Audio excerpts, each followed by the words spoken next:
Muy bien. Bien, chicos, vamos a entrar a los conceptos básicos de nuestro curso para empezar a entendernos de las nomenclaturas que vamos a hablar más adelante y del resto de conceptos.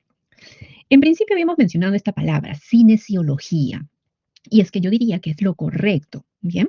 Porque la biomecánica es parte de la cinesiología. Y es que la cinesiología es el estudio del movimiento del cuerpo, también llamado kinesiología. Y es que hay otros países, como por ejemplo en Chile y en Argentina, que la fisioterapia o la terapia física es conocida como kinesiología. Si ustedes buscan en páginas web de universidades que corresponden a estos países, van a encontrar como facultad de kinesiología, que hace referencia a la terapia física. Bien, nosotros también habíamos comentado que íbamos a tratar, y que vamos a tratar, perdón, el curso respecto a nuestra bibliografía de Newman, que es el libro de la cinesiología del cuerpo humano.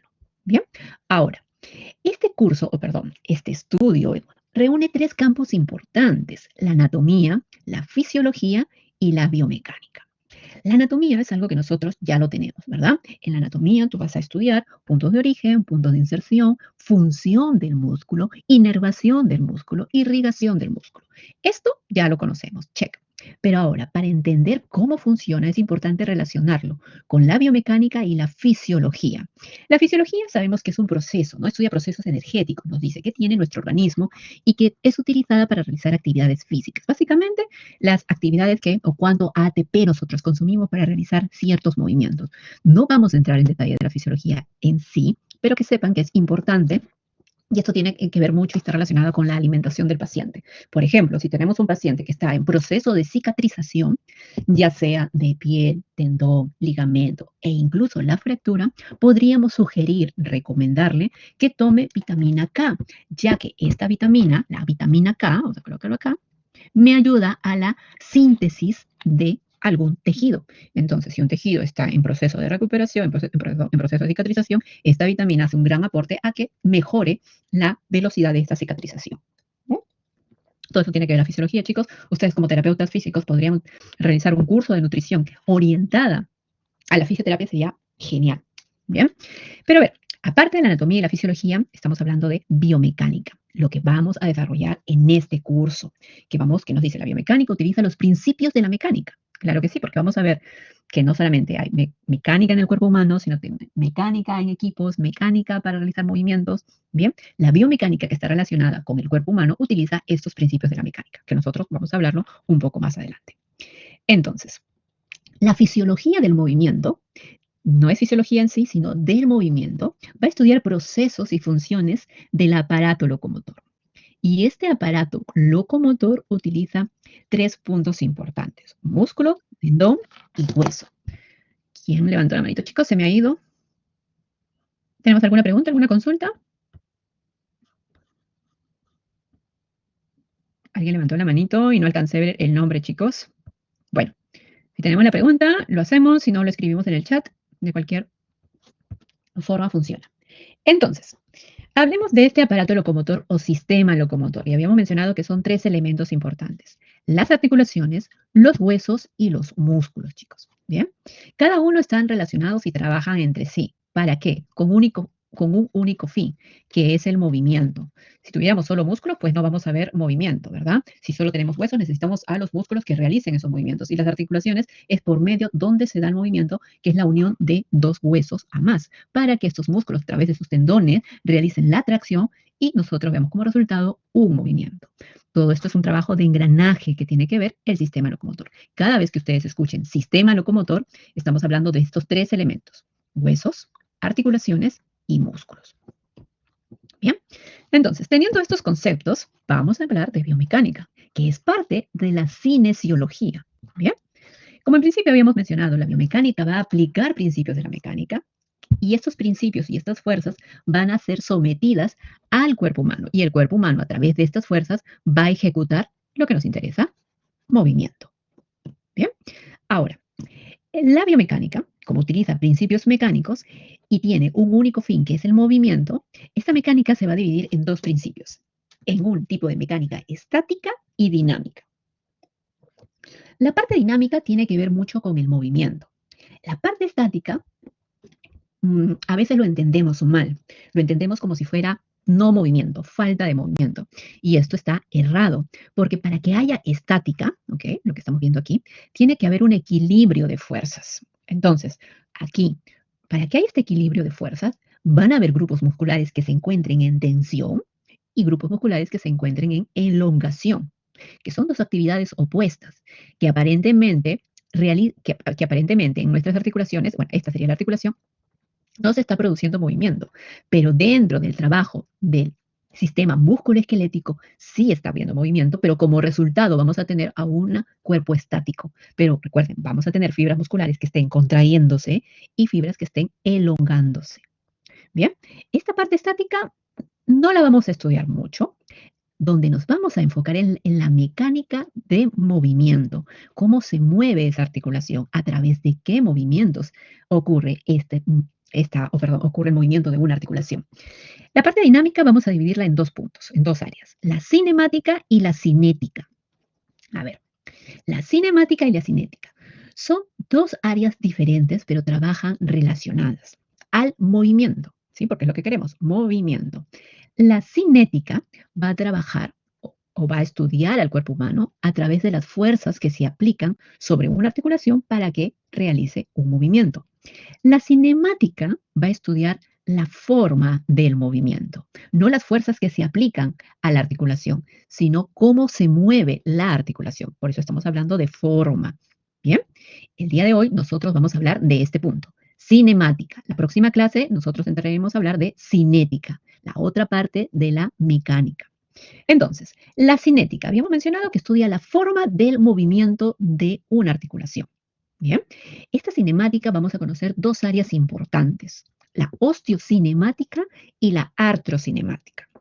La osteocinemática van a ser todos los movimientos amplios. Vamos a colocar aquí los movimientos, para que lo podamos entender, los movimientos en ROM, quiere decir los movimientos que nos produce rangos articulares amplios. Por ejemplo, ¿qué movimiento osteocinemático conocemos nosotros? Y este nombre te va a ser bastante común. La flexión es un movimiento osteocinemático. La extensión es otro movimiento osteocinemático. Las rotaciones también es un movimiento osteocinemático, ¿no? Y podría yo seguir aquí enumerando la abducción, la aducción y sucesivamente. Estos movimientos son amplios, producidos por las articulaciones. La artrocinemática, vamos a colocar aquí que son los micromovimientos que ocurren entre las carillas articulares. Y como ejemplo, vamos a tener al rodamiento, al deslizamiento, al giro, a la tracción. Que no vamos a hablar mucho de tracción porque esto tiene que ver más con el curso de terapia manual, pero para que entiendan que es un tipo de artrocinemática que se da en una articulación. Tranquilos que vamos a hablar de esto un poco más adelante. Entonces, recapitulando, chicos. La biomecánica utiliza principios de esta mecánica, ¿verdad? La mecánica se divide en dos puntos importantes, la parte estática y la dinámica. Nosotros como curso vamos a hablar acerca de el área dinámico, el movimiento. Y esta parte dinámica está dividida en dos áreas, cómo se mueve, la forma del movimiento, que es la cinemática, y la cinética, que es qué fuerzas actúan sobre el cuerpo para que realice movimiento. Básicamente, estudia las fuerzas, ¿bien?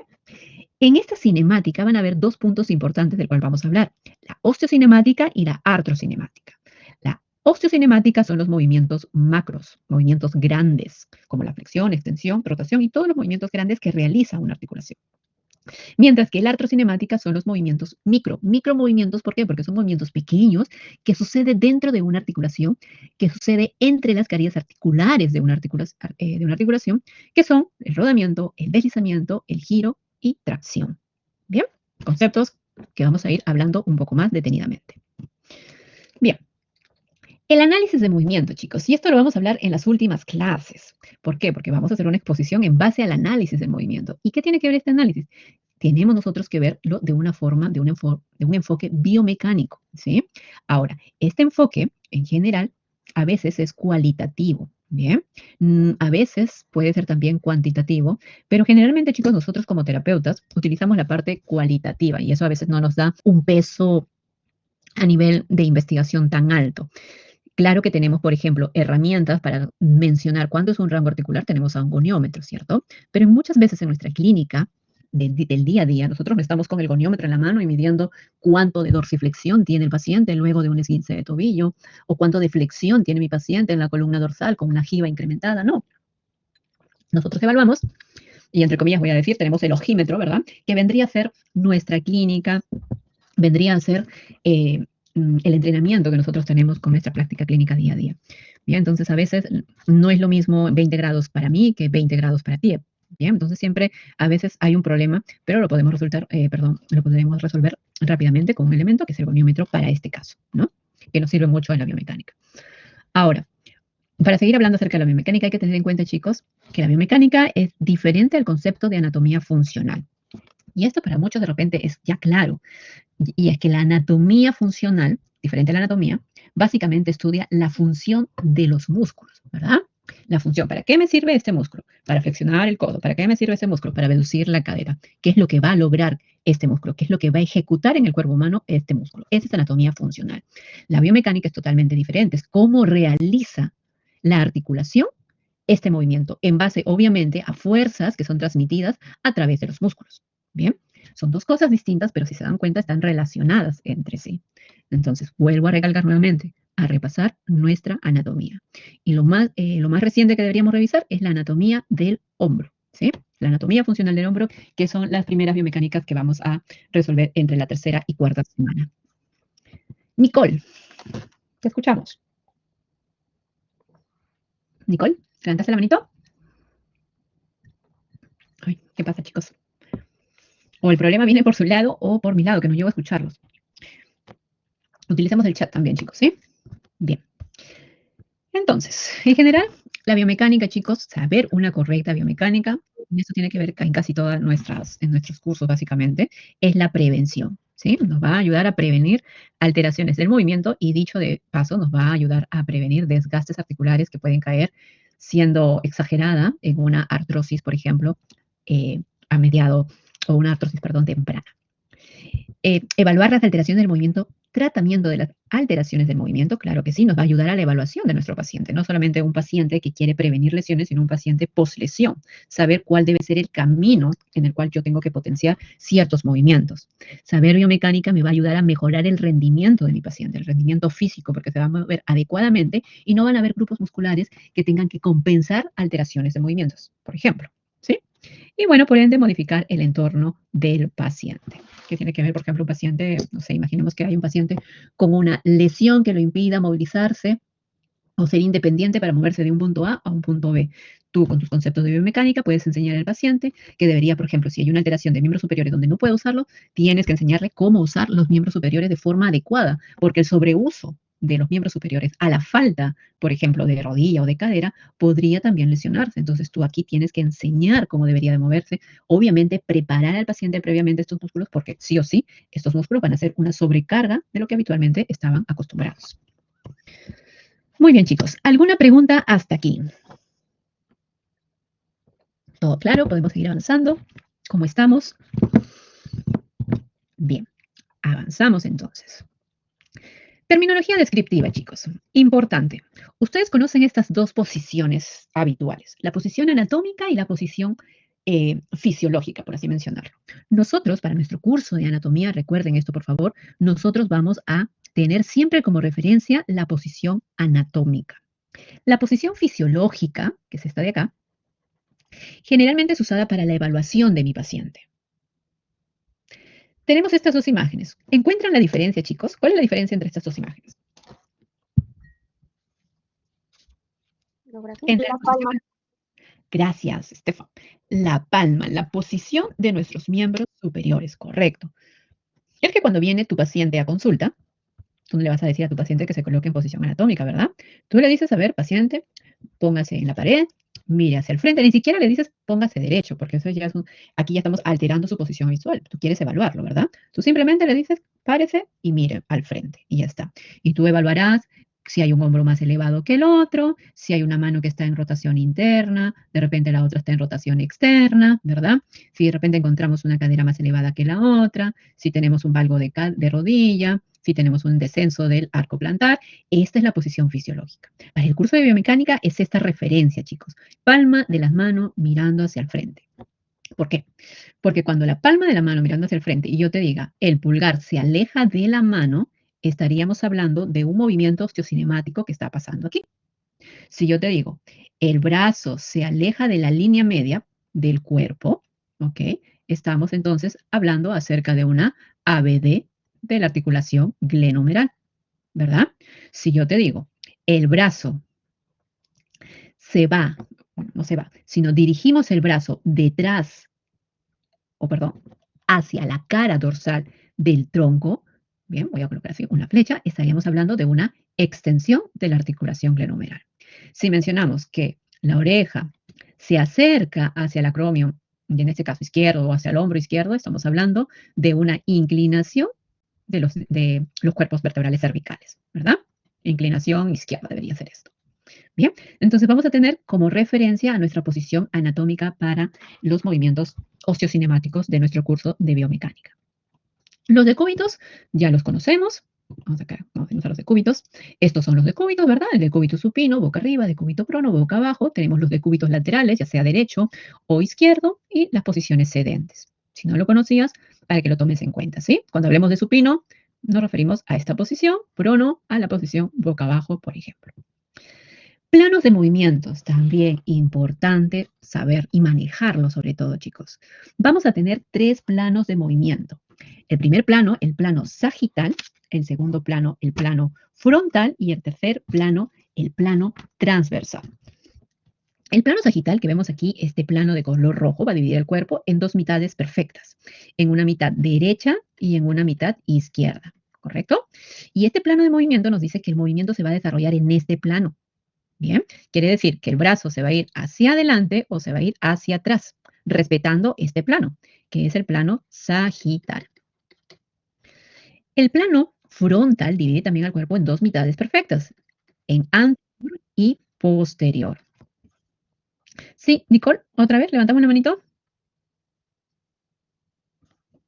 Ok.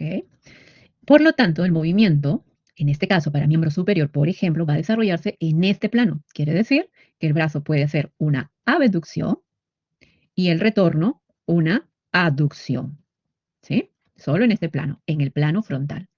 Y el plano transversal que divide el cuerpo en superior e inferior, el cuerpo va a ser capaz de desarrollar el movimiento en este plano. Si seguimos con hombro, por ejemplo, va a desarrollar los movimientos de rotación interna y rotación externa en este plano, en el plano transversal.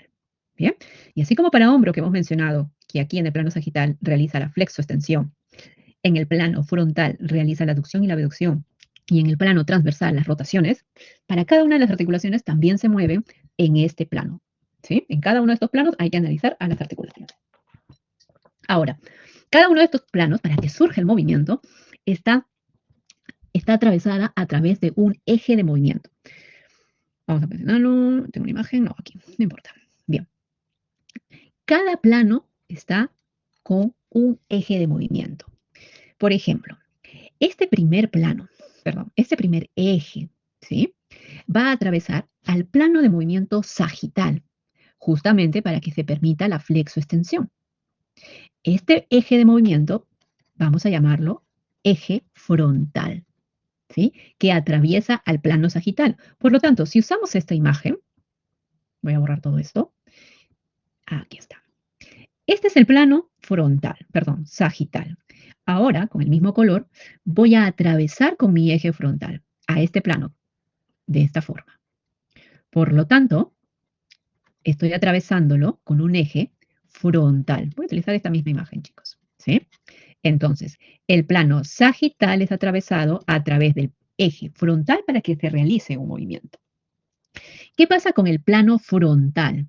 Para el plano frontal también hay un eje de movimiento que atraviesa este plano.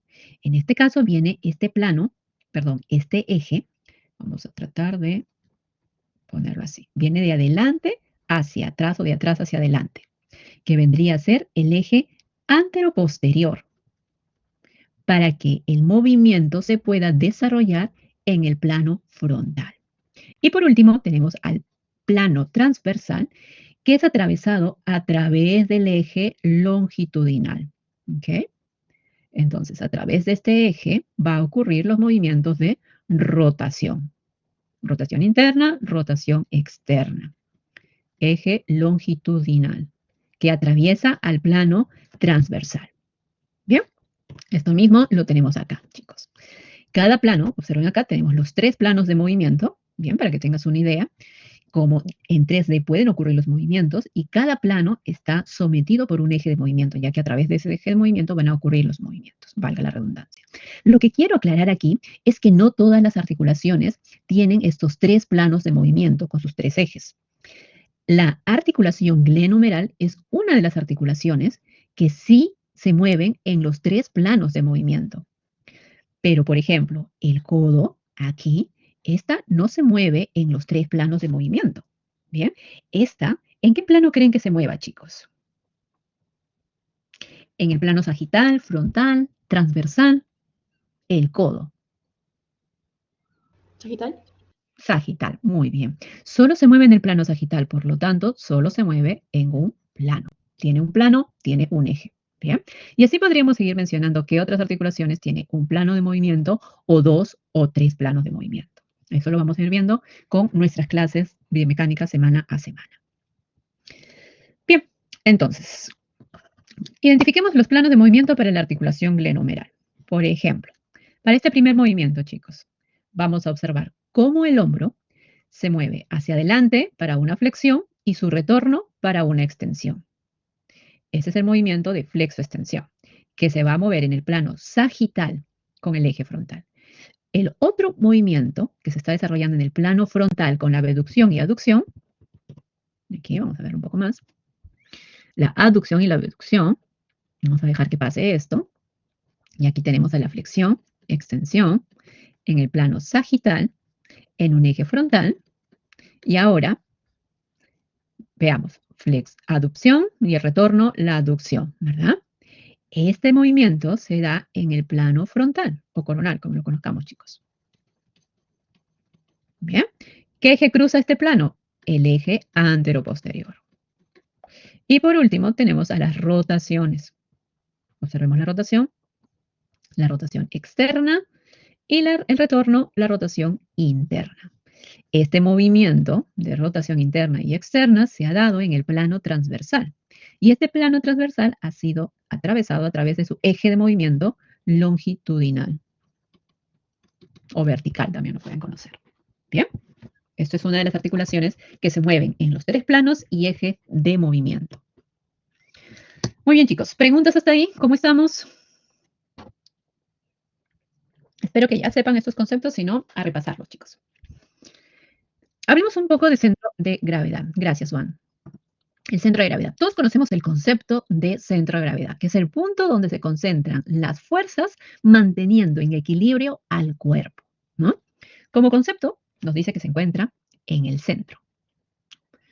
Pero si leemos bien, nos dice el punto donde se concentran las fuerzas. No necesariamente, entonces, tiene que ser en el centro del cuerpo. En muchos ejemplos sí coincide con el centro del cuerpo, pero no necesariamente. Porque, por ejemplo, esta actividad, ¿okay? Que le hemos tomado una foto y la tenemos como estático. ¿Se encuentra en equilibrio? Sí, porque si no, no hubiese sido capaz, ¿okay? De patear la pelota. Durante el movimiento, este cuerpo ha mantenido su centro de gravedad. ¿Para qué? Para mantener el equilibrio, para mantener un balance y no caerse. Pero no necesariamente se ha encontrado en el centro de su cuerpo. Para hablar un poquito de esto, pregunto, chicos, ¿sabemos dónde se encuentra el centro de gravedad del cuerpo humano? ¿Saben dónde se encuentra el centro de gravedad?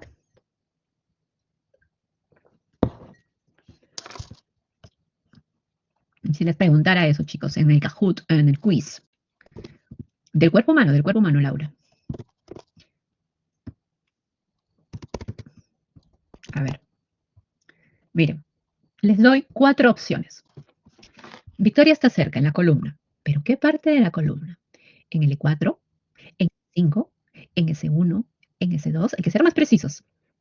Jonathan se va acercando, dice. Región pélvica. Pero la región pélvica es grande, Jonathan.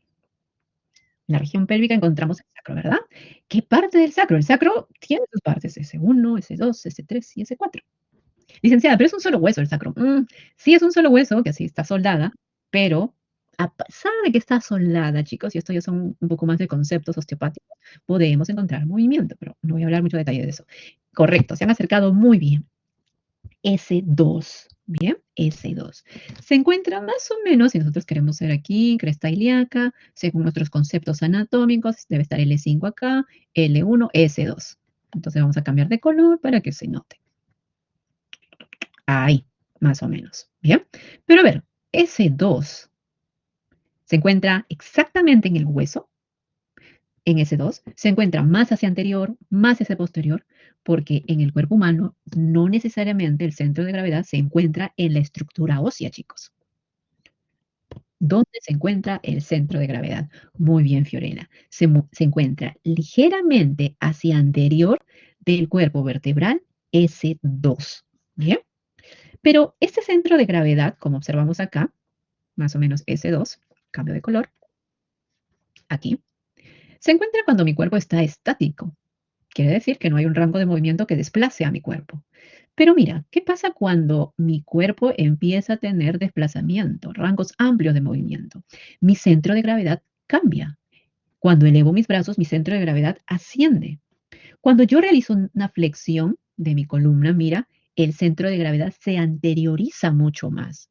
Entonces, el centro de gravedad es una constante que está en cambios.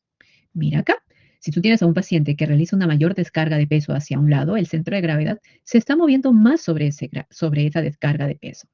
Obviamente, si estamos parados de un pie, todo el centro de gravedad se descarga sobre el miembro inferior del lado que está soportando mi peso. Bien, con eso te quiero decir que el centro de gravedad siempre está cambiando, chicos. ¿Para qué? Para mantener a mi cuerpo en equilibrio. Si bien es cierto que tú tienes que tener el conocimiento de que el centro de gravedad se encuentra en S2 por anterior, ¿sí? Eso es correcto, pero a medida que nos sentamos, nos paramos, caminamos, saltamos, nos vamos al gimnasio, ese centro de gravedad se mueve y es normal. Pero ¿qué pasa cuando ese centro de gravedad es constante en una posición que es, entre comillas, vamos a colocarlo así, anómala, por ejemplo, en el embrazo? ¿Qué hace que nuestro cuerpo, nuestro centro de gravedad, esté muy anteriorizado por un tiempo constante? Mira, ese es el centro de gravedad que se encuentra a nivel de S2 por anterior. Pero ¿qué pasa en el embrazo? Y vamos a decir no solo en el embrazo, sino en el sobrepeso, donde el volumen abdominal es amplio. El centro de gravedad se mueve ligeramente mucho más adelante, haciendo que nuestra pelvis se incline hacia adelante, produciendo una anteversión pélvica. Y esta anteversión pélvica acentúa la lordosis lumbar, incrementa la extensión lumbar. Todos sabemos que la columna está en una ligera extensión y eso es normal, eso es una lordosis fisiológica. Pero cuando pasamos esa lordosis fisiológica, estamos hablando de una hiperlordosis, una hiperextensión. Y esta hiperextensión va a producir pequeños pinzamientos, pequeñas presiones, por ejemplo, en cuerpos, perdón, no en cuerpos, sino en nervios, que te van a traer sintomatología de entumecimiento, debilidad y dolor. Y esto es lo que pasa con nuestras personas embarazadas. Ahora dije el sobrepeso porque también en el sobrepeso pasa ya que tenemos los factores similares. El aumento de volumen hacia anterior va a ocurrir lo mismo, si es que mucho cuidado con nuestros pacientes.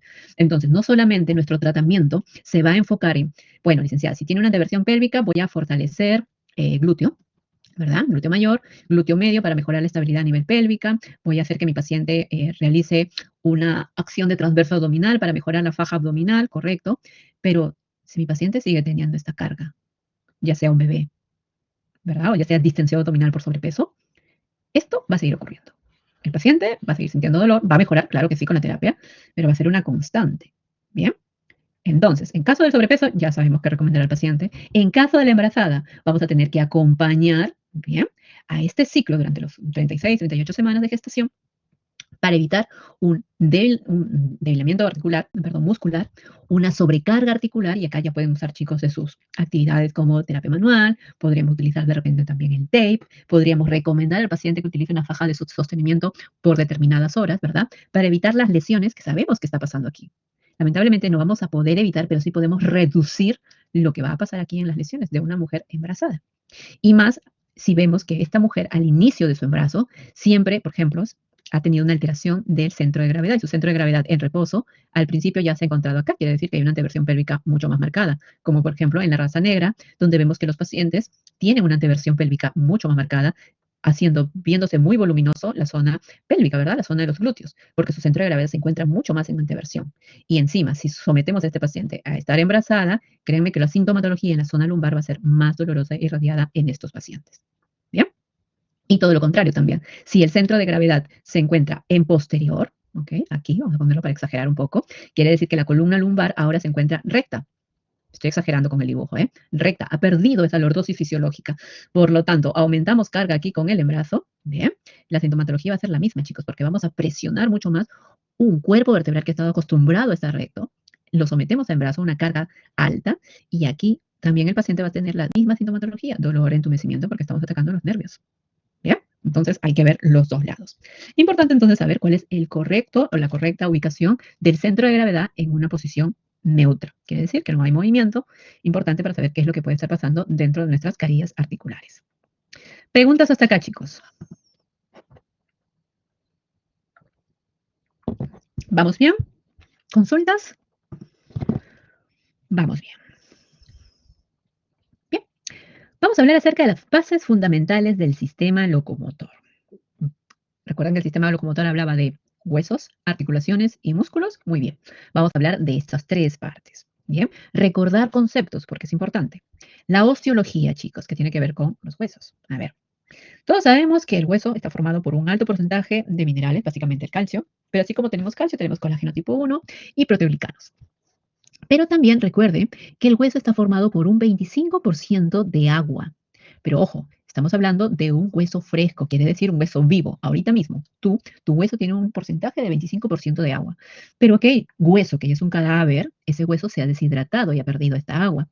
¿Cuál es la diferencia entre que este hueso esté hidratado o no? Que justamente un hueso hidratado en este momento es más flexible. Ya el hueso cadáver ha perdido esta cantidad de agua, por lo tanto es mucho más frágil a las fracturas. Bien, es por eso que por ahí tú has tenido una caída fuerte y has dicho, ay, ¿cómo no me rompí el hueso? Es porque tu hueso es flexible. Bien, es flexible. Obviamente también esta flexibilidad se va perdiendo con el pasar de los años. Bien, porque así como se va perdiendo agua, se va perdiendo colágeno. Bien, y no solo en los huesos, sino también en la piel. Preguntas. Chicos, ¿alguien está levantando? Sí, gracias. Sí.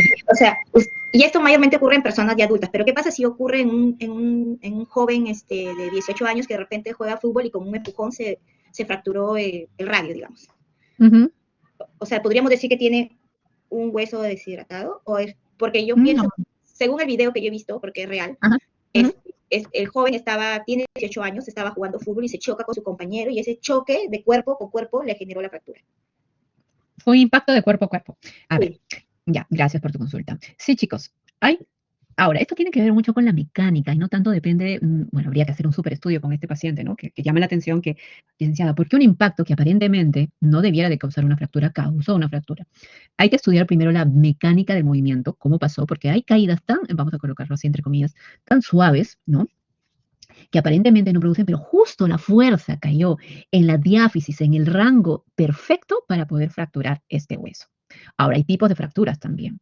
Entonces, no creo, Laura, exactamente, perdón, no vi tu nombre, pero no creo exactamente que haya sido por una pérdida de agua o de líquidos en este caso. Yo creo que ha tenido que ver mucho por la mecánica y el radio de la fuerza sobre el hueso que impactó, en este caso que mencionaste, creo que el radio, ¿no? Pero si queremos hacer más exhaustivos, pues un examen y podríamos ver qué está pasando. De repente, no sé, el paciente tenga fragilidad a nivel de cuerpo óseo, sí, podría pasar, pero para llamarnos la atención no solamente tendría que fracturarse una vez, sino varias veces, ¿no? Si ya tenemos un paciente joven que se ha fracturado a los 3 meses otra vez y a los siguientes meses y otra vez, aquí ya podríamos estar sospechando de que algo no está mal con que algo está mal con el tejido óseo, ¿no? Pero yo creo que más va por el rayo de fuerza. Ahora, consejos, chicos. Si tenemos un paciente con fractura, ahorita lo vamos a mencionar, pero ahorita con la consulta viene aquí el consejo, chicos. Si viene un paciente con fractura, ¿ok? Licenciada, siempre yo me preocupo por la alimentación, porque esto me va a ayudar durante el tiempo que yo no puedo tocar al paciente.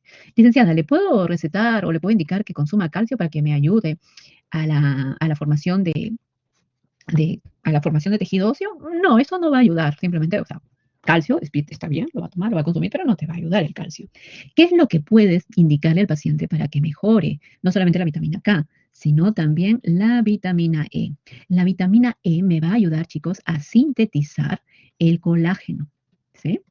El colágeno. Colágeno en este caso, tipo 1, que es lo que necesita nuestro hueso para recuperar un poco más y formar rápidamente este callo, bueno, callo óseo en principio, pero este tejido óseo, ¿sí? Entonces, el calcio no directamente, chicos. El calcio nos va a ayudar a todos, pero el calcio no es que nos va a ayudar a mejorar la cicatrización de una fractura.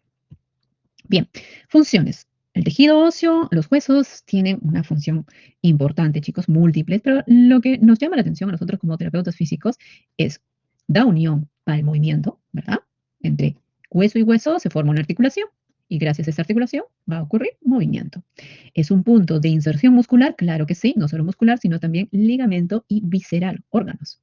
Y esto, chicos, nuestras articulaciones en nuestro cuerpo van a ser importantes ya que van a absorber impactos. Un cuerpo vivo, ojo, un cuerpo vivo, un tejido óseo vivo, ¿no? Porque un tejido óseo muerto, por así decirlo, pues ya perdió esta capacidad de absorber impactos.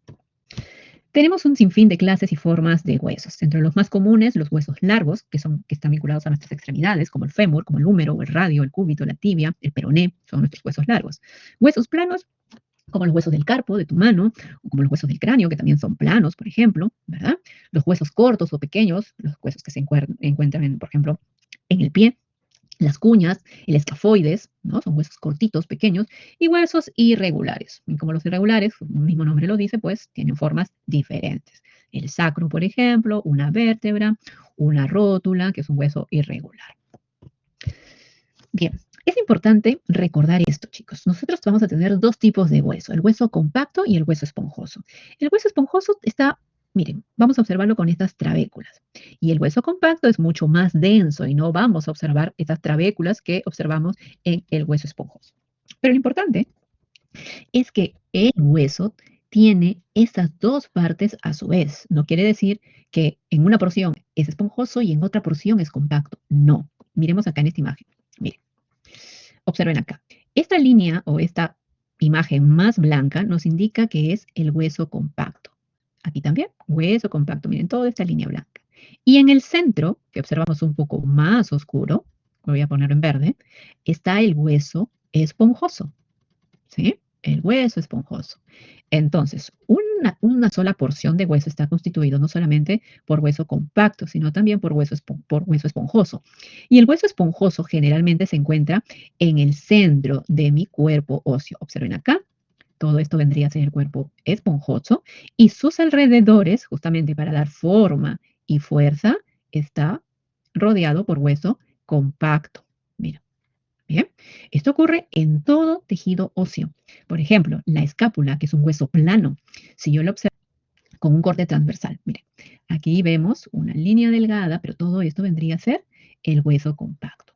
Bien, tanto por su cara anterior como por su cara posterior. Y en el centro está formado por hueso esponjoso. Bien. Entonces, un cuerpo óseo tiene estas dos zonas, tanto compacto como esponjoso. Sí, Astrid nos pregunta, ¿el hueso irregular es el hueso sesamoideo? Sí, el hueso irregular es lo mismo que un hueso sesamoideo. El sesamoideo viene por la forma, esa forma media triangular o piramidal, quiere decir la forma sesamoideo o irregular, porque si nosotros giramos, vamos a irnos una imagen atrás, si nosotros giramos a esta rótula, a esta patela, es porque esa es una vista anterior, si la vemos por la vista posterior, vamos a ver cómo termina como en una cúspide, como si fuera un cerrito. Esto también ya lo hace irregular, porque no solamente tiene la forma de un triángulo invertido o una pirámide, sino también por atrás es una forma irregular. Entonces es considerada en forma sesamoidea o irregular. Bien, estábamos aquí. Entonces, lo más común, que es lo que nosotros vamos a empezar a hablar en las siguientes semanas, es acerca de la biomecánica de los huesos largos, hombro, rodilla, cadera. Y hay que reconocer, sobre todo estas partes, chicos, cuando nosotros hablamos de diáfisis, va a ser la parte más larga y prolongada de nuestro cuerpo, ¿no? Los extremos, ¿bien?, de nuestros huesos son las epífisis, los extremos, ¿bien? Generalmente en los extremos vamos a encontrar los puntos de origen o los puntos de inserción musculares dentro de los huesos largos. Y entre la diáfisis, que es la parte más larga, la porción más larga de nuestro hueso, entre epífisis y diáfisis vamos a encontrar a la metáfisis. ¿verdad? Que es el punto de unión entre estas dos partes mencionadas. Por ejemplo, en la metáfisis vamos a poder encontrar al al cuello femoral, que es propenso a sufrir fracturas, por ejemplo. Recordemos también que el hueso tiene una propia irrigación e inervación. Tiene constante irrigación, por lo tanto, ante una fractura, ¿podemos perder sangre? Claro que sí. Y esta pérdida de sangre no tiene que ver solo porque has lesionado músculo, sino porque estás lesionando hueso y el hueso tiene irrigación. ¿Ya? ¿El hueso puede doler? Sí, puede doler porque el hueso también está inervado. ¿Bien? Entonces, imagínense estos pacientes con cáncer al hueso, lo doloroso que debe de ser, chicos. ¿Bien? Esto ya lo mencionamos. Y aquí también para detectar nuestro hueso esponjoso y compacto. Ahora, si tenemos un paciente con fractura, que probablemente lo vamos a tener, ¿ya? Hay que reconocer y saber que hay 3 tipos de células que están trabajando, que son responsables de la regeneración de este tejido óseo. Hablamos de los osteoblastos y osteofitos que trabajan a la par, ¿bien? Mientras que uno busca la producción de tejido óseo, el otro está manteniendo la cantidad de tejido óseo que se necesita para recuperar ese tejido, ¿bien? Porque el osteoblasto lo que hace es produce tejido óseo, pero el osteocito es como que limita, ya deja de producir osteoblasto tanto tejido óseo, porque si no vamos a llegar a formar el callo óseo, ese callo que nosotros vemos en las fracturas como unos bultos sobre la cicatrización del hueso, vendría a ser por un mal trabajo de este osteocito. Mientras tanto, a la par que están trabajando estas dos células, tenemos a los osteoclastos. Los osteoclastos se encargan de fagocitar el exceso de tejido óseo. El osteocito es como el osteocito vendría a ser como el ingeniero, ¿no? El ingeniero que está comandando y está indicando hasta cuánto. El osteoblasto vendría a ser el albañil que se encuentra de construir. Pero siempre van a haber desechos, ¿bien? Esos desechos se los va a consumir los osteoclastos. Y más o menos en resumen es cómo funciona la regeneración de tejido óseo. Ahora, también es importante tener en cuenta cuál es el tiempo de esta formación de tejido después de una fractura, llamado formación de callo. Bien, aproximadamente, chicos, nosotros, los pacientes, ahora va a depender del tipo de fractura, si es una fisura, si es una fractura expuesta, bien, pero así es que esto es según estadísticas promedios. Estamos hablando hasta máximo de 100 días para hablar de una maduración. Quiere decir que aquí ya el hueso está consolidado. Por lo tanto, aquí yo ya podría decirle al paciente o indicar al paciente a ejercicios de carga. Bien, de carga, de potencia, de incorporarlo al deporte que está desarrollando o incorporarlo a sus actividades de la vida diaria. Pero bien, ¿qué pasa en los primeros días? Los 5 primeros días, yo no voy a indicarle al paciente movimiento. Lo que sí puedo indicarle son cuidados, ¿verdad? Cuidados de postura, cuidados de irrigación, pies en alto, si es que es una fractura de miembro inferior. ¿Por qué? Porque durante estos primeros días estamos en una etapa de inflamación, ¿bien? Donde si nosotros producimos calor, movimiento, estamos ayudando a esta inflamación. Nosotros queremos más bien bajar esta inflamación. Ahora, esta inflamación es normal, chicos, ¿bien? Porque hay un aumento de riego sanguíneo que está produciendo mayor tejido óseo a través de los osteoblastos y los osteoclastos. Pasada estos 5 días, aproximadamente entre 2 semanas, 14, 12 días, bien, estamos en una etapa reparativa. A veces aquí hay una falsa cicatrización, porque el tejido óseo, el principal o la cobertura ya está ahí, pero simplemente es como una tela, chicos, que todavía no es hueso. Que si nosotros sacamos una radiografía en este tiempo, podríamos ver ahí como que algo ya está cicatrizado, pero no, no es hueso todavía. Ya en la etapa de los 17 a 40 días pasamos a una remodelación. Aquí ya el hueso es un poco más firme, por lo tanto ya podría realizar movimientos sin carga, ojo, sin carga, inclusive sin carga de su cuerpo de mi paciente. Entonces podría dejar actividades isométricas suaves, ir viendo cómo se comporta la articulación que esté relacionada a este hueso fracturado.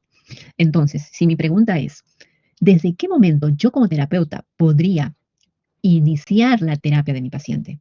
¿En qué etapa, chicos? Vamos a colocar primera, segunda, tercera o cuarta etapa. ¿Qué creen ustedes? Tercera. Tercera, ok.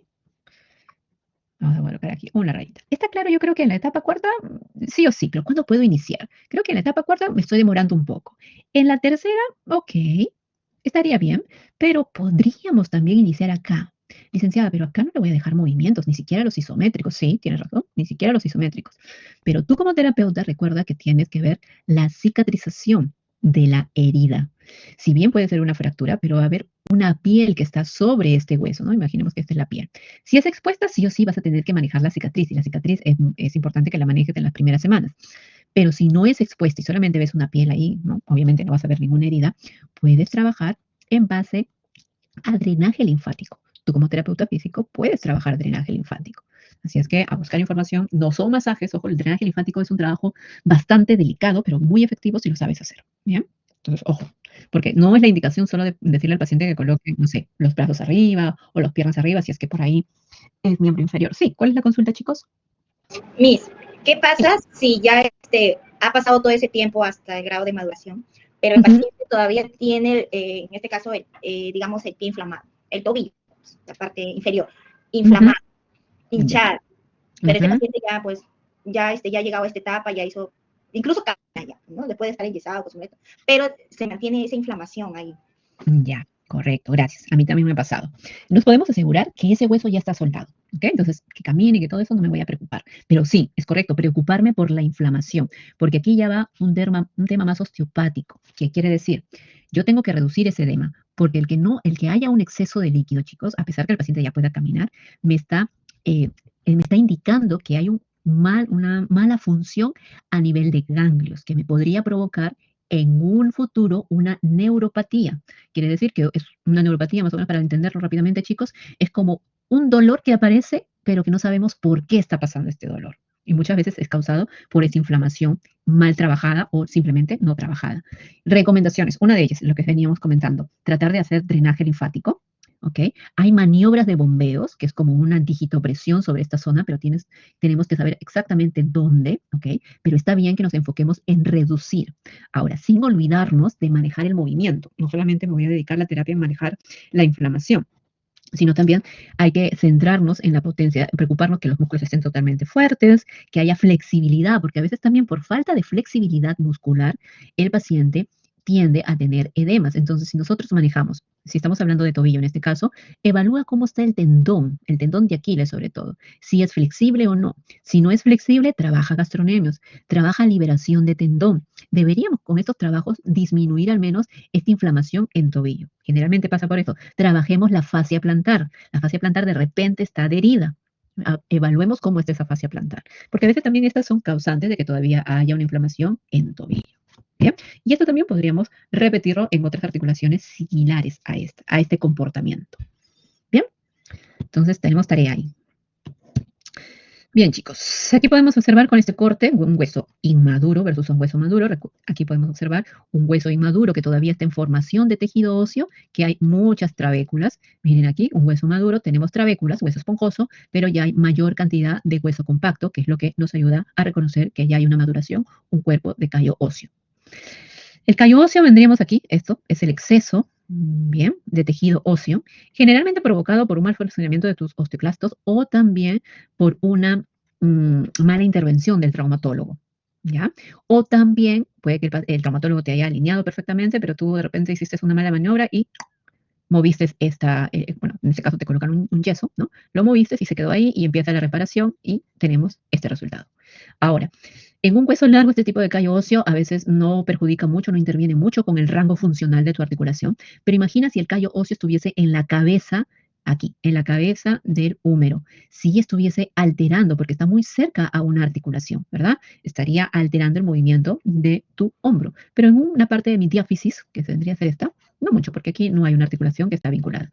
Sí, podría haber una retracción muscular, correcto, pero no tanto interviniendo con esto lo resuelvo más rápido que aquí, porque aquí tendría que de repente hacer una reconstrucción, quitar, abrir, limar, quitar el exceso de callo óseo para que el paciente pueda tener un rango articular funcional.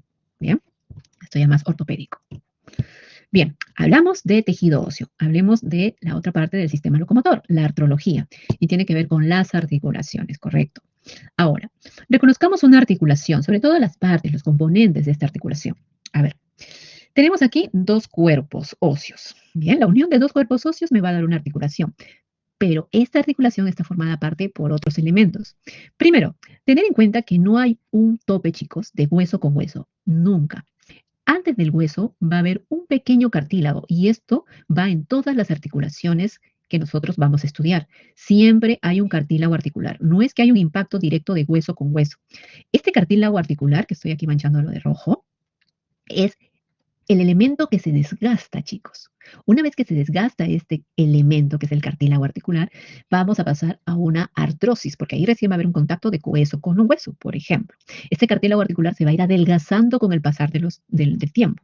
Esto puede acelerarse, este desgaste puede acelerarse si es que yo no me hidrato bien, si es que yo tengo los músculos débiles, no hago ejercicios, por ejemplo, no salgo a correr, porque el correr no solo oxigena al cuerpo, sino oxigena al hueso, que es importante, ya que está conectado con el cartílago. Se recomienda que pasado los 30, 35 años, empieces con una dieta alta en colágeno porque tu cuerpo empieza a producir menos colágeno. Ahora te digo una dieta alta, no quiere decir que tú inmediatamente tienes que ir a comprar tus pastillas de colágeno, sino que puedes alimentarte, no sé, la patita de chancho, no sé, la patita de pollo, y si es que no tienes tiempo, bueno, compra tu colágeno. Pero es importante sobre todo en las mujeres.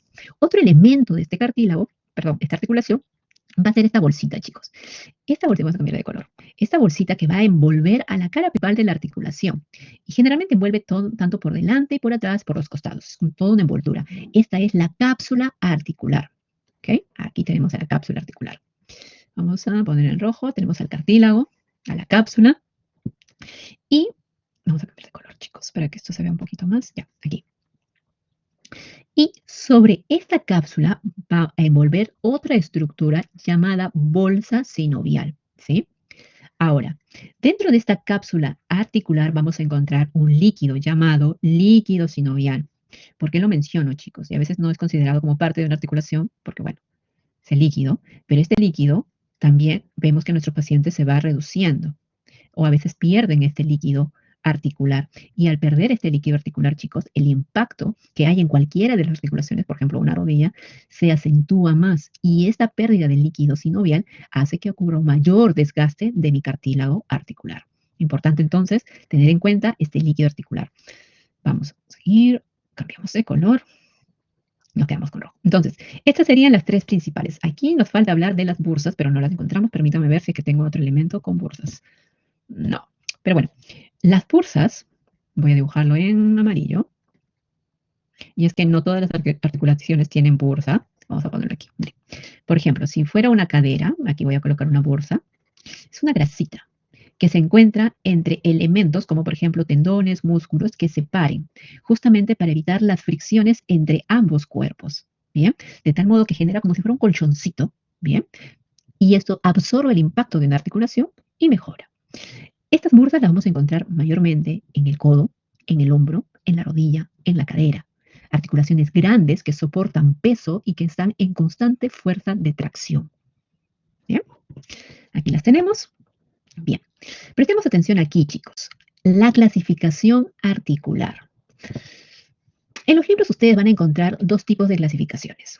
Clasificación funcional y estructural. Clasificación estructural porque tiene que ver la estructura con la que está formada, su composición. Por ejemplo, vamos a tener articulaciones fibrosas, ¿bien? Porque su composición son de fibras. Articulaciones sinoviales, porque justamente vamos a encontrar en esta articulación líquido sinovial. Y articulaciones cartilaginosas formadas por cartílago articular. Bien, esa es una clasificación. Es una clasificación más fisiológica, más anatómica.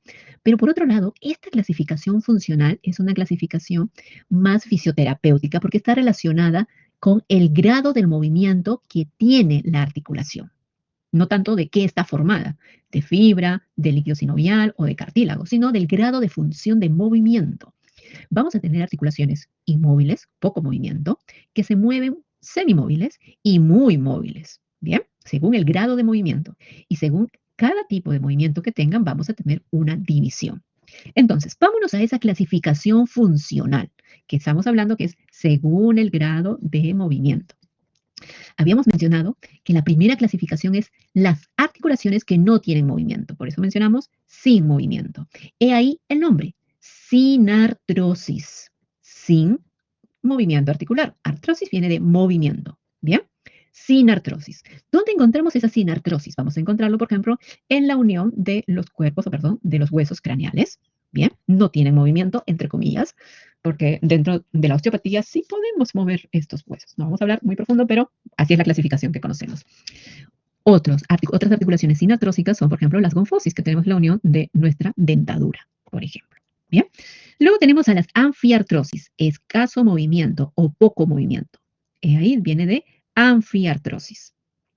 ¿Dónde vamos a encontrar estas anfiartrosis? Por ejemplo, en la sínfisis púbica o en la unión de dos cuerpos vertebrales, donde van a estar unidas por un amplio cuerpo cartilaginoso. En este caso, como por ejemplo el cartílago entre la unión de la sínfisis púbica. En el cuerpo vertebral que tenemos entre dos cuerpos vertebrales, están unidas a través de un disco intervertebral. Esta vendría a ser también una anfiartrosis. Y por otro lado, tenemos a las articulaciones que tienen mucho movimiento, que tienen rango de movimiento. Ellas son las diartrosis.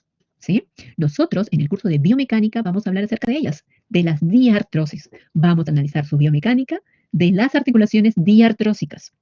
No las sinartrosis, porque bueno, no tienen movimiento, no las anfiartrosis, porque tienen poco movimiento, entre comillas, pero sí de las articulaciones diartrósicas, que sí tienen movimiento. Por ejemplo, la articulación de la rodilla, del tobillo, de la rodilla, de la muñeca, de la mano.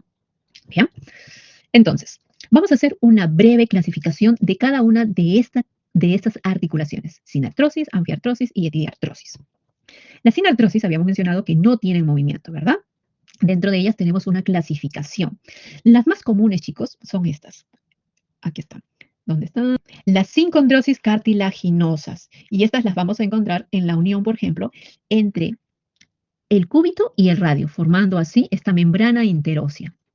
Otro tipo, por ejemplo, es la unión entre las costillas y nuestro esternón, unidas a través de un cartílago. Estas articulaciones son consideradas unas sinartrósicas, no tienen movimiento.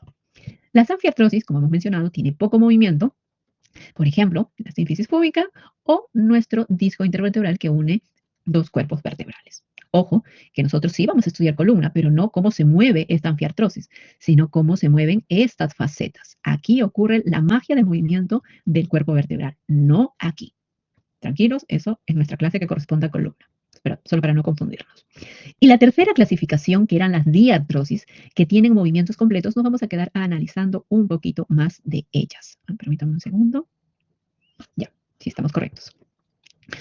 Chicos, de estas vamos a hablar durante todas nuestras clases, de las articulaciones diartrósicas.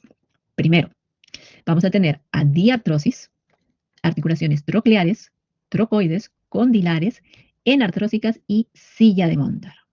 Cada una con una forma diferente. Las artrodias son aquellas articulaciones planas. Bien. Las articulaciones trocleares tienen una forma de bisagra. Por lo tanto, ya vamos dándote cuenta qué tipo de movimiento pueden darse. Las trocoides van a dar un movimiento en tipo pivot, por lo tanto, solo van a girar. Las articulaciones condilares van a tener una forma elipsoidea. Las enartrósicas tienen una forma de socket o de ball, mientras que la silla de montar tiene justamente esa forma, silla de montar. Veamos cada una de ellas, que me parece que acá tengo una imagen. Aquí, chicos. Miren. Hablemos en principio de esta articulación, en forma de bola, en forma de socket, o también voy a colocar aquí, que nosotros así la vamos a conocer, enartrosis. Justamente el nombre de socket nos indica que va a haber una porción grande que va a coaptar con otra carilla articular. En este caso, estamos hablando de la articulación glenohumeral. Correcto, Laura. ¿Sí? ¿Dónde podemos encontrar otra enartrosis que sea muy similar a este ejemplo?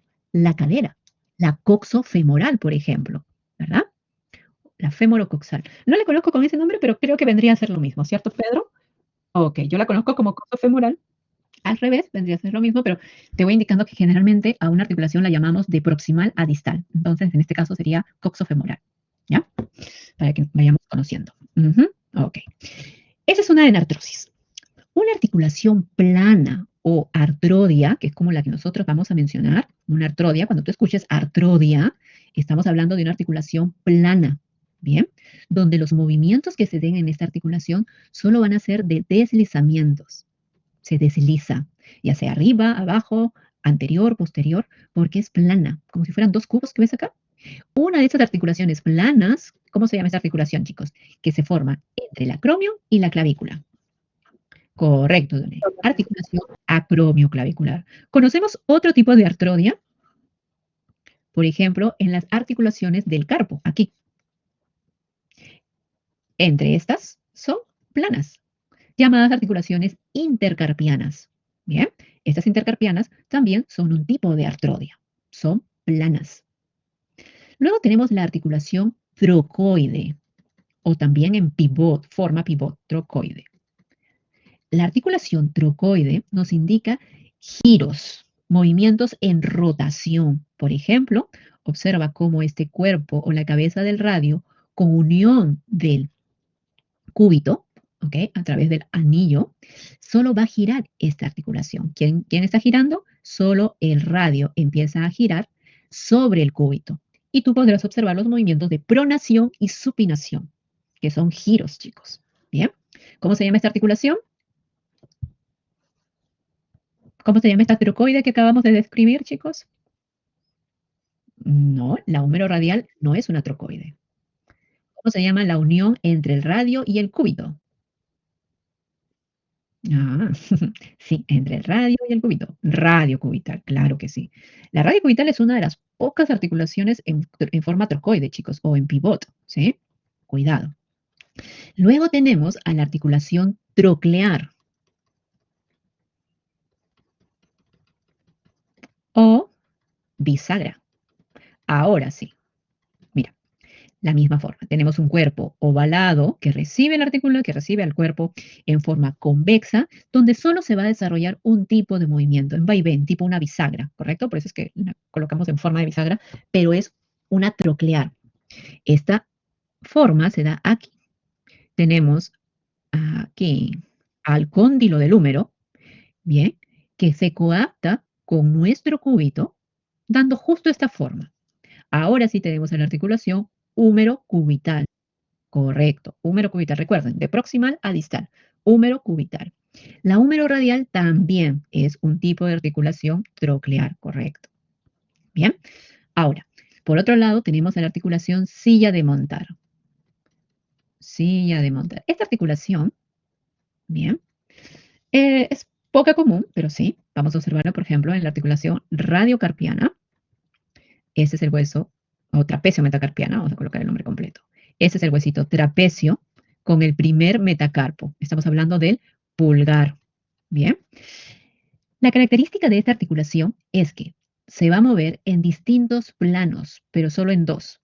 Se mueve en un sentido, bien, y se mueve en otro sentido. Por lo tanto, la misma cara articular tiene dos superficies distintas, también llamada artrodia. No, Laurita. Esta articulación, solo esta, entre el trapecio y el primer metacarpiano, es silla de montar. El resto de huesillos entre carpos, que lo voy a colocar en verde, aquí, estas son artrodias, que son planas. ¿Bien? Solo entre el trapecio y el primer metacarpiano vendrían a ser una articulación silla de montar.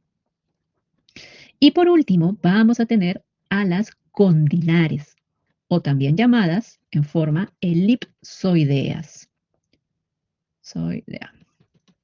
Bien. La misma forma nos indica, por ejemplo, vemos acá una zona convexa recibida por otra área cóncava, donde vamos a observar el movimiento en distintos planos. Esta articulación puede moverse en dos planos de movimiento, ya sea hacia los lados y ya sea hacia anterior y posterior, como por ejemplo la articulación metacarpo-falángica. ¿Dónde encontramos otra elipsoidea? Por ejemplo, en la articulación de la muñeca, radio-metacarpiana. ¿Sí? Muy bien. Ahora, aquí vamos a sumar algunos puntos importantes, chicos, sobre esta imagen. Hay que tener en cuenta que esta articulación enartrósica va a tener mucho amplio de movimiento, mucho rango de movimiento a diferencia del resto. Esta articulación enartrósica va a ser capaz de moverse en los tres planos de movimiento, obviamente cada uno con su eje, ¿ya? Voy a colocar acá tres planos de movimiento. Vamos al hombro. El hombro puede moverse en aducción, flexión, extensión y en rotaciones.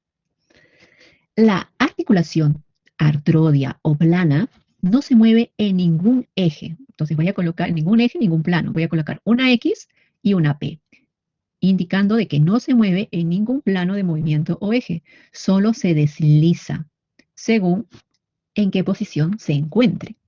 Bien, la trocoide se va a mover en un plano de movimiento y obviamente en un eje, ¿verdad? Porque cada plano está intervenido por un eje de movimiento.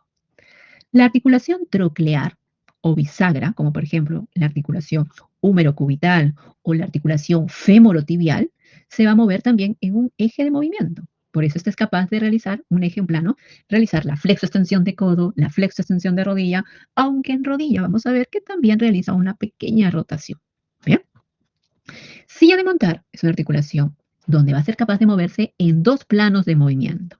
Entonces, por ejemplo, este pulgar, que lo hemos mencionado acá, va a ser capaz de flexionar, extender, abducir y aducir, porque cada una tiene un plano de movimiento.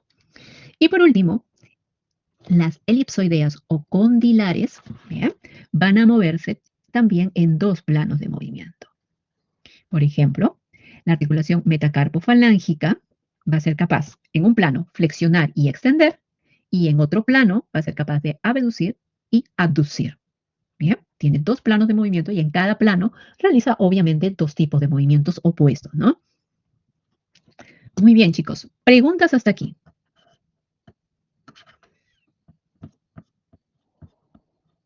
¿Alguna duda? ¿Algún comentario? ¿Todo claro?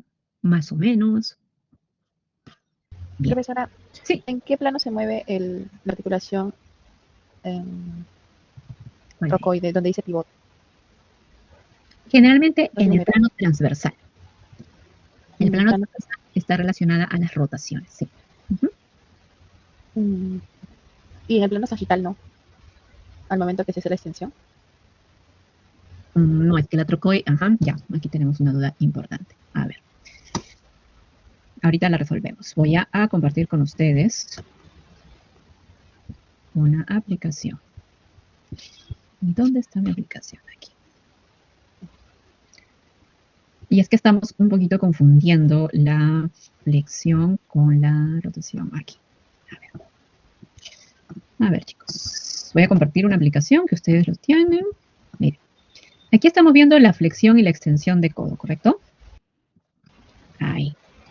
Para esta flexión y extensión de codo participan dos articulaciones. Una de ellas es el radio y el húmero radial, ¿correcto? Y luego tenemos aquí voy a girar, al cúbito y al húmero, ¿correcto? Estas dos articulaciones están realizando la flexoextensión y son consideradas como articulación trocleares, que se desarrollan y se mueven en el plano sagital. Pero la articulación pivot, que es esta de acá, entre el radio y el cúbito, no tienen nada que ver con la flexión y extensión del codo. Este radio y este cúbito están relacionadas, permítanme, aquí.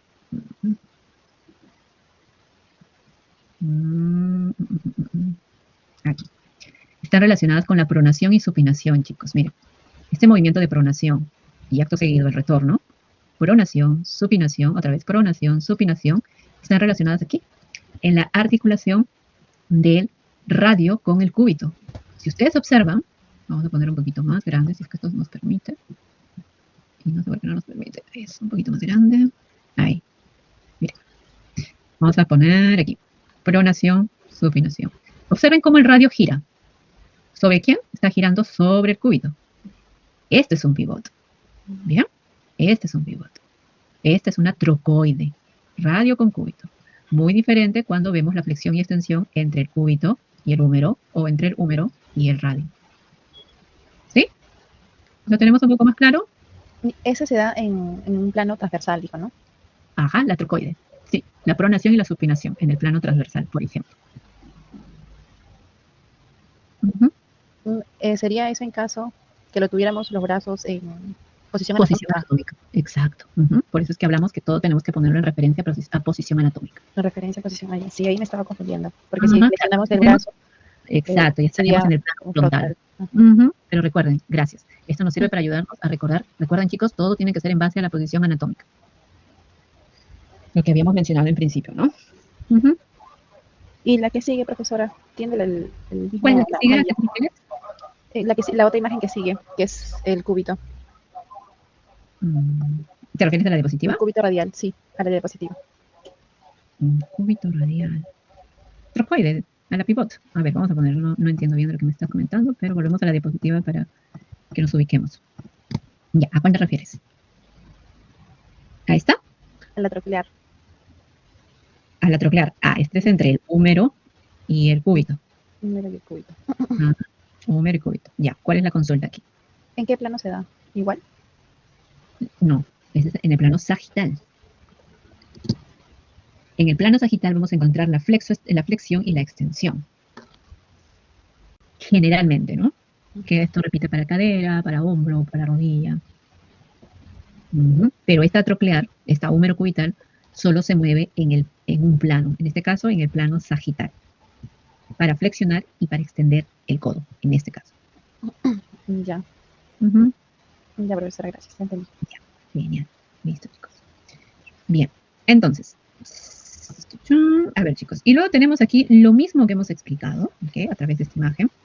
Tenemos aquí nuevamente lo mismo. La división de una artrodia, una articulación troclear, trocoide, condilar, lo mismo que hemos explicado, pero lo tienen aquí para que ustedes lo puedan leer, ¿ok? Por favor, entonces voy a hacer acá una breve, sí, vamos a aprovechar aquí. Voy a hacer una pequeña tablita antes de entrar a la cinemática. A ver, tenemos, y es que me importa que ustedes tengan en clara las divisiones de las articulaciones, chicos. A ver, tenemos a dos clasificaciones articulares, según su estructura y según su función.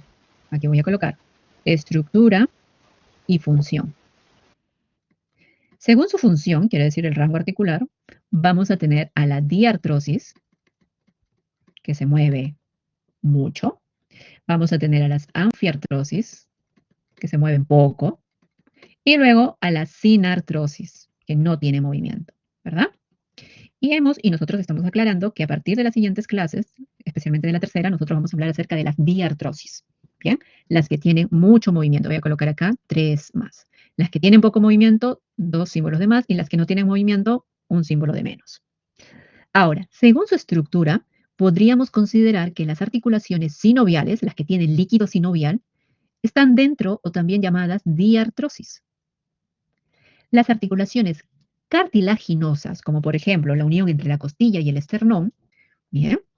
O también, por ejemplo, entre la sínfisis púbica, van a ser esas articulaciones anfiartrosis, cartilaginosa. Y por ende, las sinartrosis, las que no tienen movimiento, son esas fibróticas o las fibrosas. ¿Bien? Más o menos, ahí, para encontrar el símil. Correcto. Ahora, vamos a aumentar a esta tabla algo más. Dentro de esta diartrosis, nosotros hemos realizado una clasificación de 6 tipos de diartrosis, ¿correcto? 1, 2, 3, 4 y aquí voy a aumentar una más, 6. Una de ellas, voy a escribirla, la artrodia, que es una articulación plana, la troclear, que es un tipo de bisagra, forma de bisagra, trocoide, que realiza movimientos de giros en su propio eje, las erizoideas o las condilares, las enartrósicas y la silla de montar. Bien. Las articulaciones planas no tienen plano de movimientos. Van a deslizarse entre ellas según la dirección que nosotros mandemos con una fuerza externa. Entonces acá voy a colocar solo se desliza. Bien. Las trocleares, bien, aquí vamos a hablar según el movimiento, ¿ya? Movimiento planos. Las trocleares, que son en forma de bisagra, van a moverse en un plano de movimiento. En un plano de movimiento, que puede ser plano sagital, frontal o transversal. En general, ¿ok? Sagital, en el plano sagital, en su mayoría. Las trocoides, que es en pivot, también se van a mover en un plano de movimiento, en su mayoría en el plano transversal. Las condilares o elipsoideas se van a mover en 2 planos de movimiento. Bien, se van a mover en su mayoría en el plano sagital y en el plano frontal. Las enartrósicas se van a mover en los 3 planos, sagital, frontal, transversal. Y las sillas de montar se van a mover en dos planos de movimiento. En su mayoría en el plano sagital y en el plano frontal. ¿Bien? Ese sería el resumen. Importante que esto se lo vayan aprendiendo, chicos. Escríbanlo, tomen un screenshot, transcríbanlo, quédense con eso, háganos esas pequeñas notas que vamos a hablar acerca de este tipo de articulaciones constantemente. ¿Bien? Ok, listo. De nada. Bien, chicos, vamos a entrar a hablar rápidamente de la cinemática. Y veo que por el tiempo, lamentablemente eso pasa en el primer día de clase, chicos, a veces el tiempo nos queda apretado, pero igual el primer Kahoot o quiz que vamos a tener la primera semana, a veces según el tiempo lo damos o no, ¿ya? Aparentemente no nos va a alcanzar el tiempo para el Kahoot o el quiz, así es que si es que no nos alcanza, no hay problema, chicos, vamos a empezar nuestras notas de quiz para la próxima semana. Sin embargo, esta semana se entrega una tarea sí o sí, y la tarea también la vamos a explicar, ¿bien? Pero vamos viendo cómo nos va, aunque ya voy viendo el tiempo. Vamos a entrar a hablar de la cinemática, chicos. A ver, la cinemática habíamos hablado que iba a estudiar la forma del movimiento. Y aquí hay dos conceptos importantes que ustedes tienen que manejar. ¿A qué hace referencia la osteocinemática y la artrocinemática? ¿Ya? A ver, ¿qué es la osteocinemática, chicos? Me voy a ir rápidamente acá. ¿Qué es la osteocinemática? La osteocinemática son aquellos movimientos grandes, amplios, que tú los conoces. Aquí voy a colocar macromovimiento. Tú los conoces. ¿Cuáles son? Cada articulación van a tener diferentes, ¿verdad? Por ejemplo, en el codo tenemos la flexión y la extensión. En la cadera tenemos flexión, extensión, abducción, aducción y rotaciones internas y externas. ¿Correcto? ¿Qué otros movimientos osteocinemáticos conoces? Por ejemplo, en rodilla, ¿qué tenemos? La flexión y extensión. En tobillo, ¿qué tenemos? La dorsiflexión y la plantiflexión. ¿Qué tenemos en el antebrazo? En el antebrazo tenemos pronación y supinación. Todos esos movimientos amplios, grandes, dados por una articulación, son movimientos osteocinemáticos. Bien.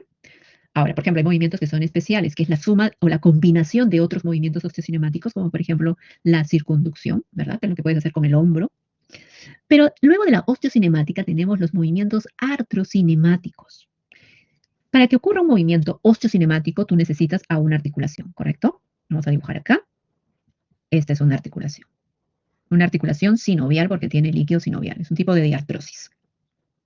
Bien, pero para que ocurra este movimiento osteocinemático, ya sea flexión o extensión, en la carilla articular, que voy a colocarlo aquí bien grueso, esta es la carilla articular, ¿correcto? Esta es otra carilla articular. Ambas carillas articulares coaptan y forman una articulación. Pero estas carillas articulares realizan un movimiento pequeño. Y estamos hablando de micromovimiento. Movimientos que se dan dentro de una articulación en las carillas articulares. Entonces, para que ocurra, por ejemplo, una flexión, tendría que ocurrir un movimiento artrocinemático de deslizamiento y de rodamiento. Una carilla va a empezar a deslizarse y luego va a empezar a girar o a rodar. Por ahora solo quiero que te quedes con esos conceptos básicos. Quizás esto de rodar y deslizar, ahí por ahí que nos confundimos o no nos entendemos bien. Pero primero, osteocinemática, los movimientos comunes, macros movimientos que realiza una articulación, amplios. Artrocinemática, los micromovimientos que ocurren dentro de una articulación para que ocurra la osteocinemática. ¿Bien? Ahora, volvemos a recordar. Estos son los movimientos osteocinemáticos que conocemos. ¿Bien? Aquí creo que no hay problema cuando tú escuches cuál es el movimiento osteocinemático del tobillo. ¿Qué me dirás tú? El movimiento osteocinemático del tobillo es la flexión plantar y la dorsiflexión. Perfecto. ¿Cuál es el movimiento osteocinemático del codo? Será la flexión y la extensión. ¿Bien? Perfecto, está ahí.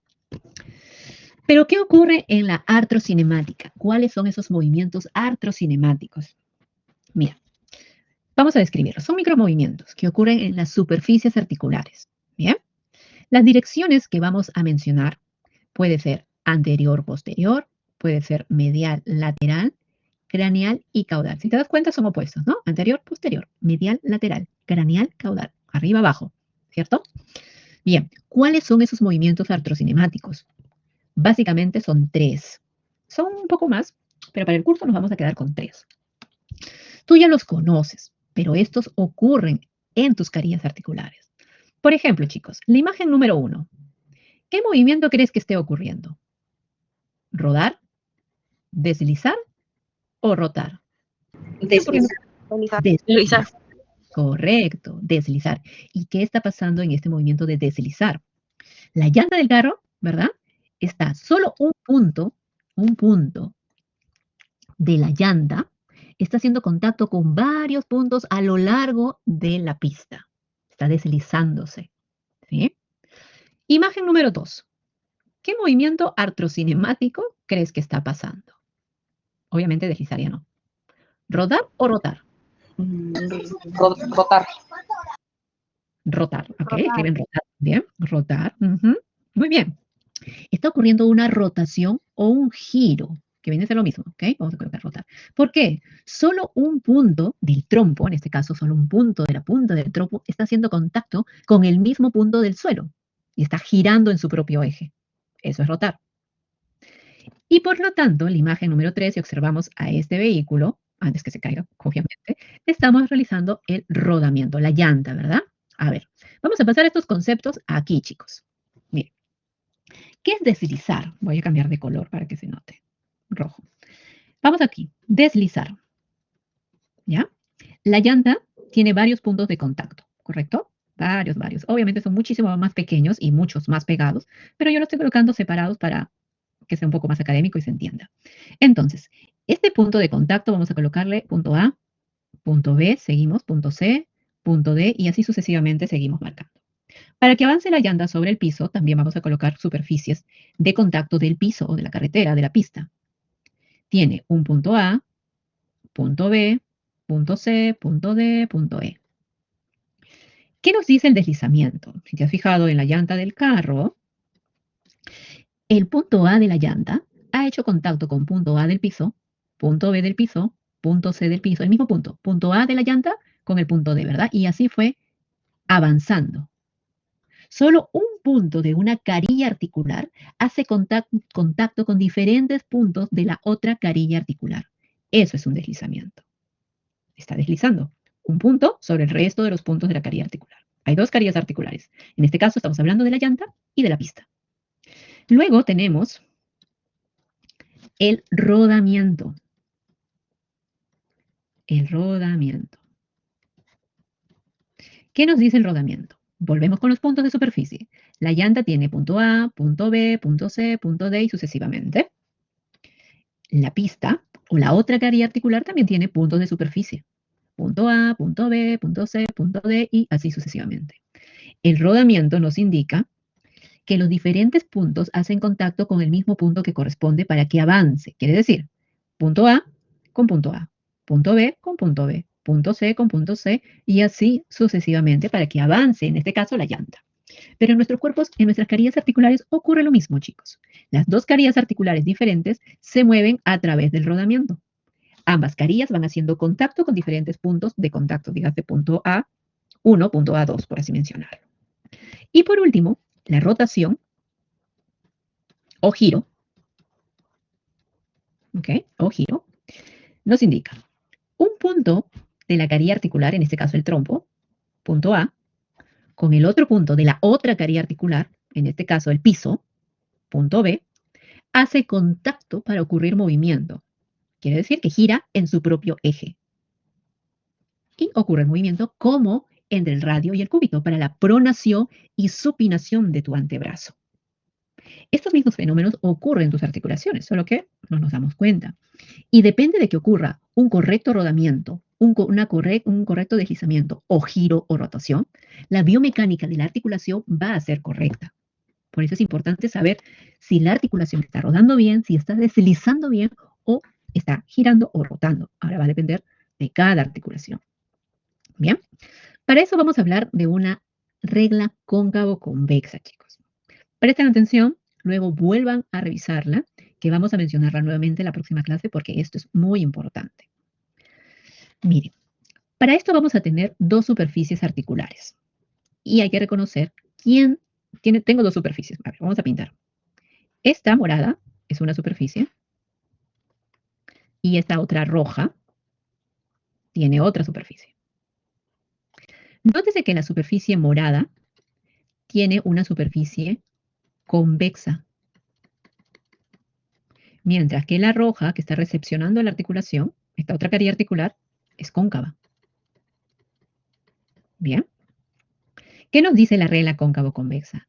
Cuando la superficie convexa se mueve sobre la superficie cóncava, bien, la dirección del rodamiento y del deslizamiento van a darse en direcciones opuestas. Tengo otra segunda regla. Mira, ahora es todo lo contrario. La superficie o el elemento o la carilla articular cóncava es la que se va a mover, ¿verdad? Es cóncava. Y la superficie que no se va a mover es convexa. Es la superficie fija. La regla nos dice que cuando la superficie cóncava se mueve sobre la convexa, la dirección del rodamiento y del deslizamiento se van a dar en la misma dirección. Imaginemos que esta es la articulación del hombro, la articulación glenohumeral.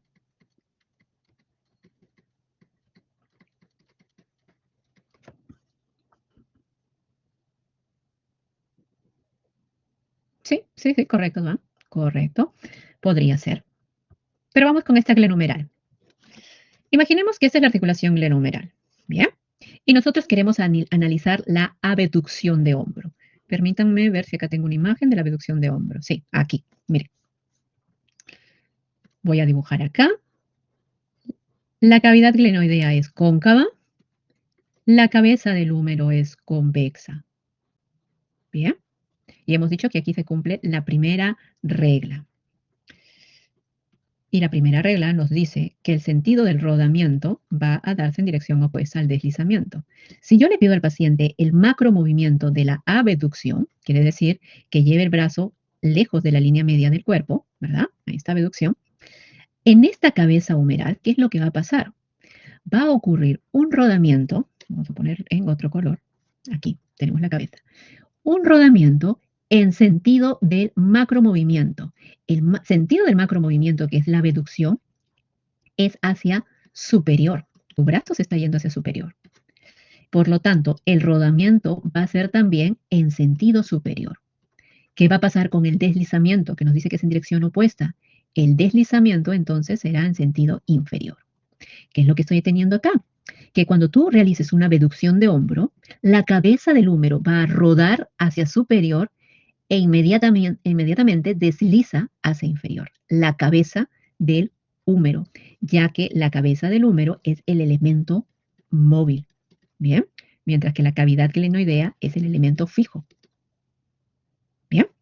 ¿Qué nos dice la primera regla? Nuevamente, el rodamiento se da en diferente o en dirección opuesta al deslizamiento. Por eso que colocamos, el rodamiento se va hacia superior, por ende va a deslizar en sentido inferior.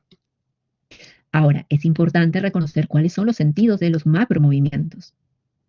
¿Bien? Eso es en cuanto a la primera regla. Si tengo la segunda regla, en el caso, por ejemplo, de la rodilla, como menciona su compañera, ¿está bien? Vamos a, por ejemplo, a mencionar que el elemento móvil es la tibia. Y el fémur, los cóndilos femorales, el elemento fijo. Cuando la tibia realice una extensión, por ejemplo, voy a colocar en rojo acá, una extensión de rodilla, que es el movimiento osteocinemático. ¿Cuál es la dirección de la extensión? Cuando tú realizas una extensión, ¿hacia dónde se va tu rodilla? Hacia superior. Por lo tanto, ¿cuál será la dirección del rodamiento y del deslizamiento de la tibia? La tibia va a rodar hacia superior y va a deslizar hacia superior. ¿Y por qué hacia superior y superior, licenciada? Porque mira, la regla que nos dice, cuando el elemento cóncavo se mueve, va a ocurrir un rodamiento y un deslizamiento en la misma dirección. Bien, eso es en cuanto a la regla cóncavo-convexa. Ahora, chicos, mientras surgen preguntas, vamos a traspasar esto a un ejercicio. Si hubiesen preguntas, chicos, hay que aprovecharlas en este momento, por favor. Profesora, ¿podría volver a repetir rodamiento y deslizamiento superior? Por favor. ¿Los conceptos o la regla? Justo lo que dijo último, que es sobre el movimiento superior y deslizamiento superior. Ya, ahora. Ya, las reglas. Las reglas, ahorita las vamos a mencionar. Permítanme un segundo, chicos, que estoy buscando nuestro ejemplo para compartir con ustedes. Aquí está. Ok.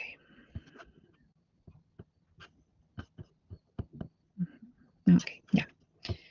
Vamos a irnos nuevamente a la explicación de nuestra regla cóncavo-convexa. Vamos a borrar esto a modo de hacer un review.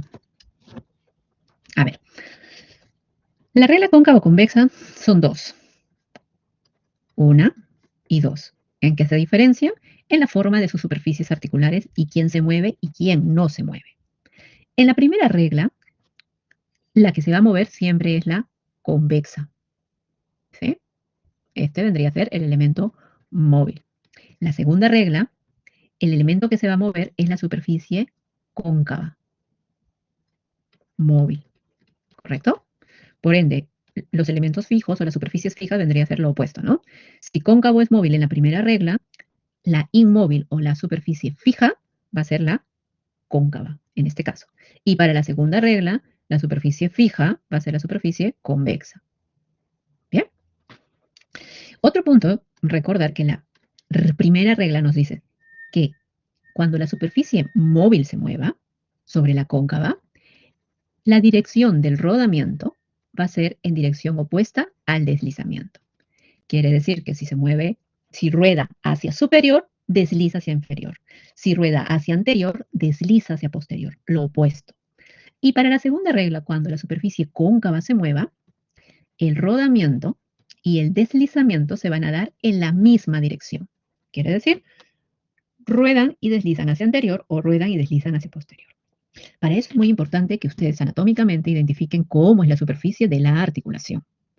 Habíamos mencionado en este caso que esta articulación, al ser la convexa móvil sobre la cóncava fija, se parecía a la articulación glenohumeral, ¿verdad? Porque la cabeza del húmero es convexa humeral. Por otro lado, tenemos a otra articulación que podría ser la articulación de la rodilla. Claro que sí. Voy a colocar la articulación femorotibial, donde la superficie, las mesetas tibiales que son cóncavas de la tibia, se van a mover sobre la convexidad de los cóndilos femorales.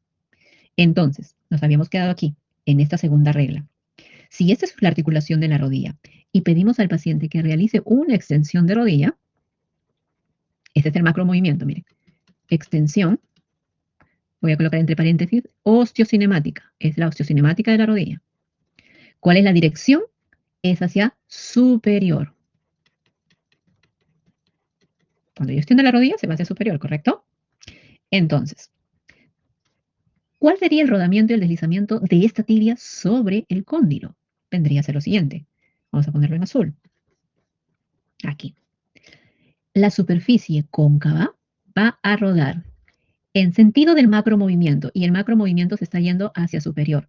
Por lo tanto, rueda hacia superior el cóndilo, las mesetas tibiales y va a deslizarse también en sentido superior. ¿Para qué? Para que realice esta articulación una extensión de rodilla. ¿Cómo sé hacia dónde rueda y hacia dónde desliza? Todo a partir, chicos, de saber cómo se mueve, en qué dirección se mueve macro. Y obviamente en saber mi primera, mi segunda regla, reconocer cómo son las superficies articulares. Esto mismo, para aterrizarlo en un ejercicio y que se nos quede un poquito más, vamos a pasarlo aquí, en esta explicación. Un ejemplo, chicos, para que nos quede un poquito más. Aquí, miren. Flexión de rodilla. Ustedes van a llenarme, sí, van a llenar la tarea más o menos va por acá. Se les va a dejar dos cuadros. Un cuadro que te dice osteocinemática y otro artrocinemática. Y con el tema, en este caso, flexión de rodilla. Y tienes una imagen de la flexión de rodilla. Bien. Resolvamos los temas osteocinemáticos. Primero, sistema de referencia. Cuando hablamos de sistema de referencia, te estamos preguntando por el nombre de la articulación. ¿Cómo se llama esta articulación, chicos? Bueno, femorotibial. Acá dice tibio femoral, pero es femorotibial. Ya saben, de proximal a distal. ¿Bien? El movimiento que estamos observando, una flexión de rodilla. Perfecto. El plano en que se está realizando esta flexión de rodilla, chicos. Todo esto es osteocinemática, ¿eh? ¿En qué plano? En el plano sagital. Y este plano está atravesado a través de un eje transversal. Hasta ahí creo que vamos bien, no hay nada diferente que hemos hablado. Ahora sí, chicos, reconozcamos acá cuál es el elemento móvil. Miren, seguimos osteocinemática. El elemento móvil. ¿Quién se está moviendo aquí en esa flexión de rodilla? ¿Tibia o fémur? Porque la rodilla puede moverse dependiendo de mi sistema de referencia. Muy bien, chicos, fémur. Por lo tanto, yo aquí complementaré mencionando que se mueve mi fémur, o si quiero ser más específico, los cóndilos femorales. Bien. El elemento fijo, por lo tanto, en este caso va a ser mi tibia, ¿correcto? Que no está realizando el movimiento, mis platillos tibiales. A partir de aquí, empiezo un poco ya más a diferenciar cómo son las superficies articulares. ¿Quién es el elemento cóncavo, chicos? ¿Quién tiene esa superficie de recepción cóncava? La tibia, correcto. Entonces yo colocaré aquí la tibia, o si quieres ser exacto, platillos tibiales. El elemento convexo, claramente, como observo yo, mis cóndilos femorales o mi fémur. Ya tienes gran parte de este cuadro lleno. Ahora, aquí, chicos, perspectiva del movimiento. Cuando me indican perspectiva de movimiento, quiere decir quién se mueve sobre quién. Mira, en esta flexión de rodilla se está moviendo el fémur sobre la tibia. Se están moviendo los cóndilos, muy bien, Duané, se están moviendo los cóndilos femorales sobre los platillos tibiales. Ahora, tú tienes que observar muy bien la imagen, porque la perspectiva podría ser otra. Podría ser la tibia se mueve sobre los cóndilos femorales, ¿verdad? Puede cambiar la perspectiva. Pero para esta perspectiva, como bien lo estás observando, es el fémur quien se mueve sobre la tibia. Perfecto. ¿Cuál es el sentido del movimiento? El macromovimiento. Estamos hablando de osteocinemática. ¿Hacia dónde se mueve el elemento móvil? En este caso el fémur, chicos, en esta flexión. ¿Hacia posterior o hacia anterior para una flexión de rodilla? Se está moviendo hacia atrás. Eso que me dice posterior. Muy bien, ¿vale? Hacia posterior. Por lo tanto, colocaré hacia posterior. Hasta ahí, yo ya he repasado todos mis conceptos osteocinemáticos. Ahora me toca hablar acerca de mis conceptos artrocinemáticos. Para eso, tengo que resolver estas 3 preguntas. El sentido del movimiento angular, que vendría a ser lo mismo, chicos. Esto. El macromovimiento. Tú aquí ya has respondido que es posterior, por lo tanto, sí, es hacia posterior. Nos queda resolver el rodamiento, el sentido del rodamiento y el sentido del deslizamiento. ¿Qué regla cumple acá, chicos? Si la superficie convexa se está moviendo sobre la cóncava. ¿Qué regla sería? ¿La primera o la segunda? La primera. La primera, correcto. Estamos cumpliendo la primera. Y la primera regla nos decía que el rodamiento se realiza en una dirección, no, perdón, el deslizamiento se realiza en una dirección opuesta del rodamiento. Por lo tanto, si rueda hacia posterior, porque yo sé que el rodamiento está vinculado al macromovimiento, ¿verdad? Si rueda posterior, va a deslizar hacia anterior, hacia adelante. Por lo tanto, para observar este movimiento, vamos a decir que los cóndilos femorales están rodando hacia posterior, mientras que desliza hacia anterior, de tal forma que se produce el movimiento de flexión de rodilla. Esto está ocurriendo artrocinemáticamente, chicos. Bien, primera regla. A ver, tenemos una consulta interna. Chicos, me ayudaría de que ustedes escriban al chat general. Sí, Noelia, solo atenta con la tarea que se va a indicar, nada más. Y ya estamos terminando, chicos, justamente ahora paso a indicar la tarea. Sí, Michelle. Me hizo una pregunta. Hace rato nos dijo que el eje del plano sagital era frontal. ¿Por qué ahí es transversal? ¿Dónde he puesto transversal? Ay, no, eso está mal. Sí, tienes razón. No, está mal. No es transversal. Puede ser frontal. Vamos a borrarlo acá. Aquí es frontal. O, por último, coronal. Pero no transversal. Gracias. Ya, tienes razón. Bien, chicos. Paso a explicar la tarea. Por favor, si tuviéramos consultas, preguntas, las hacemos ahora con las tareas. Ay, ¿dónde está tu tarea? Aquí está.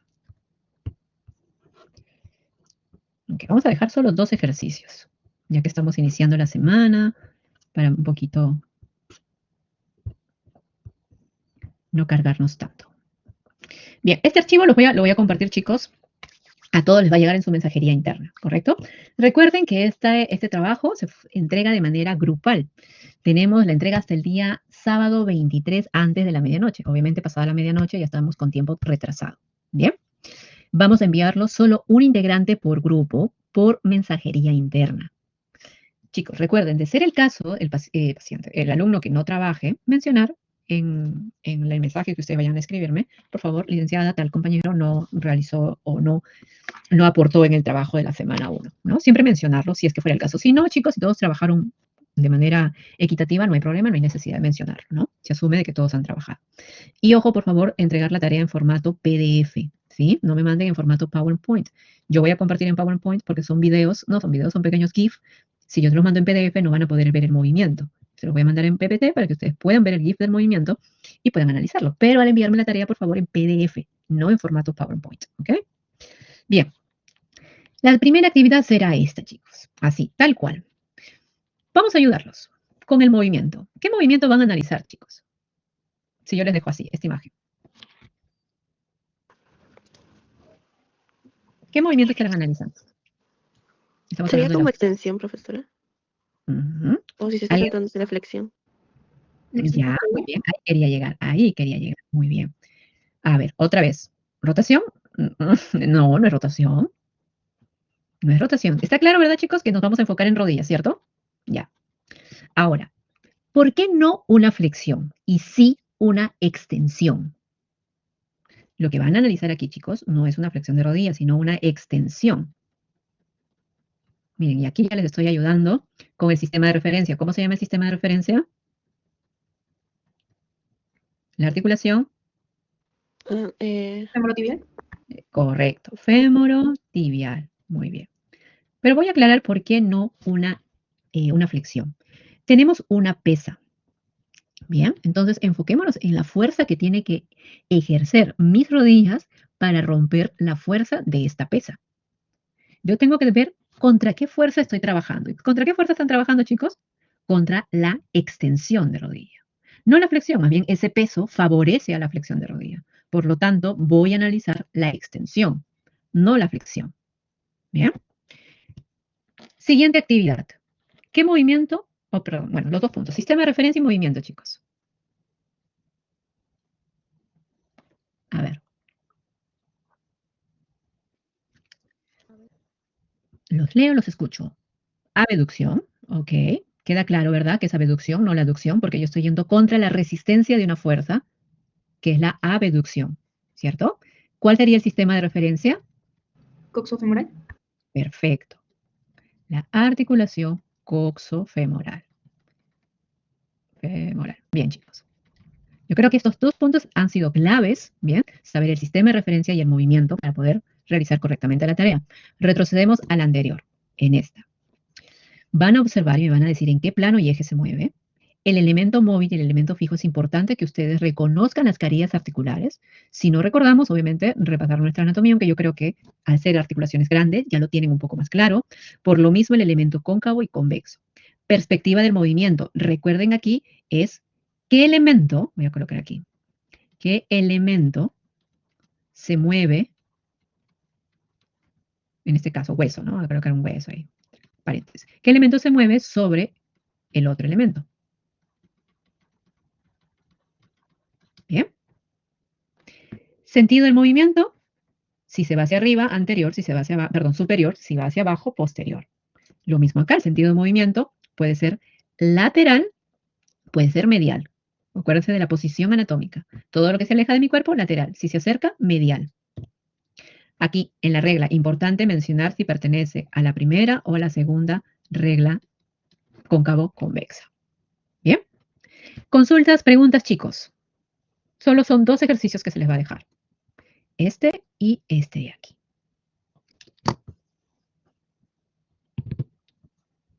Preguntas, consultas. Espero que ya tengan La primera, si está moviendo solamente la parte de abajo, sería transversal, ¿verdad? en la primera, aquí. Ajá. Transversal, el plano de movimiento. Es que está moviendo ambas de abajo. No está moviendo solamente un lado. Si fuera un lado, sería sagital. ¿O cómo sería? Está moviendo ambas rodillas, sí. Y las dos rodillas se están moviendo en un mismo plano. ¿Sería el transversal? No, no es plano transversal. El plano transversal está relacionado para las rotaciones, como rotación de tronco, como la pronación, supinación. Ahí ya tienes parte de la respuesta. No es plano transversal. A ver. Por ahí algunos compañeros te han ayudado, que están en lo correcto. Ujú. Toma nota. Muy bien, chicos. ¿Queda claro entonces la tarea? De nada. ¿Queda claro la tarea entonces, chicos? Bien. Profesora, disculpe. Sí. En semana 1 ahí dice ejercicios de refuerzo 1 y no se puede descargar. No se Quería puede que- descargar. Ahora vamos a observarlo porque no se puede descargar. Pero son de refuerzo, ¿eh? No son... Ah, ya sí, veo que no se puede descargar. Son de refuerzo, no es la tarea, chicos, ojo, no es la tarea. Está relacionado más a anatomía, así que es para que ustedes lo vean. No es tarea. La tarea de ahora les voy a hacer llegar por mensajería interna a todos. Recuerden que es una tarea que se entrega de forma grupal. Si por A o B no tienen grupo, les demora en formar grupo, igual tienen que entregar la tarea. ¿Bien? Si es que mejor que conversen entre ustedes y rápidamente formen sus grupos. Una vez que tengan los grupos, por favor, escribirme por mensajería interna, licenciada, este es mi grupo. ¿Bien? Cuando tengan a su grupo. Aquellos alumnos que no tengan grupo, yo voy a formarles. Y eso les va a llegar el día viernes aproximadamente. Así es que tienen hasta mañana, por favor, si es que pueden hoy día mismo, mandarme la relación de sus integrantes. Bien. Ok, chicos. Por hoy vamos a dar concluida nuestra clase. La próxima semana vamos a reforzar un poco, quizás. Por favor, vengan con dudas, preguntas, consultas. No, Mariana, mira, aquí. Quizás, Mariana, no nos has prestado atención. Aquí. Aquí nos indica cuándo entregamos la tarea. Sí, Cindia, ve leyendo, Mariana. Si tienes alguna consulta, nos dice. Cindia, te escuchamos. Sí, respecto al quiz, yo quería saber si va a ser terminando la clase, o sea, nuestra clase, ¿a qué hora termina, por favor? No lo tengo. 12:20. Sí, Ya. como les mencioné, chicos, el quiz o Kahoot va a ser durante la clase. Quiere decir que tiene que estar tomándose entre las 11:40 más o menos para que esté dentro de la clase. El día de hoy no lo estamos tomando porque hemos hablado de varios puntos importantes, porque es inicio de clase, entonces no nos ha dado el tiempo, pero es por hoy. La próxima semana ya no vamos a hablar de sílabo, no vamos a hablar de notas, a menos que tengan por ahí alguna duda libre, pero vamos a entrar con el tema de la clase y nos va a dar el tiempo suficiente para que ustedes puedan realizar su Kahoot o quiz. Ah, ya, eso es lo que quería preguntar, o sea, que sea dentro del horario hasta las 12:20. Lo que pasa es que yo trabajo, hablo personalmente, y ya a partir de la 1:30, pues ya tengo que organizar para empezar a trabajar. Entonces el tiempo me queda cortísimo.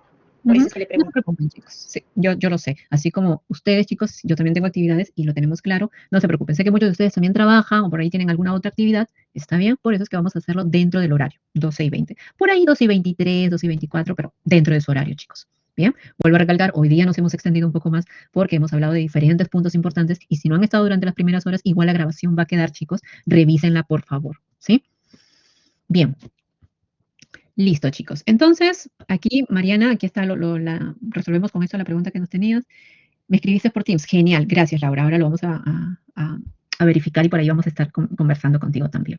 Bien, bien, chicos, me despido. Buenas tardes, sí, ya más de las 12. Muy buenas tardes. Nos estamos viendo la próxima clase. Esta tarea les va a llegar su mensajería interna en unos minutos, chicos. Que tengan buen fin de semana. Hasta luego, chicos. Profesora, Sí. una consulta antes que se retire.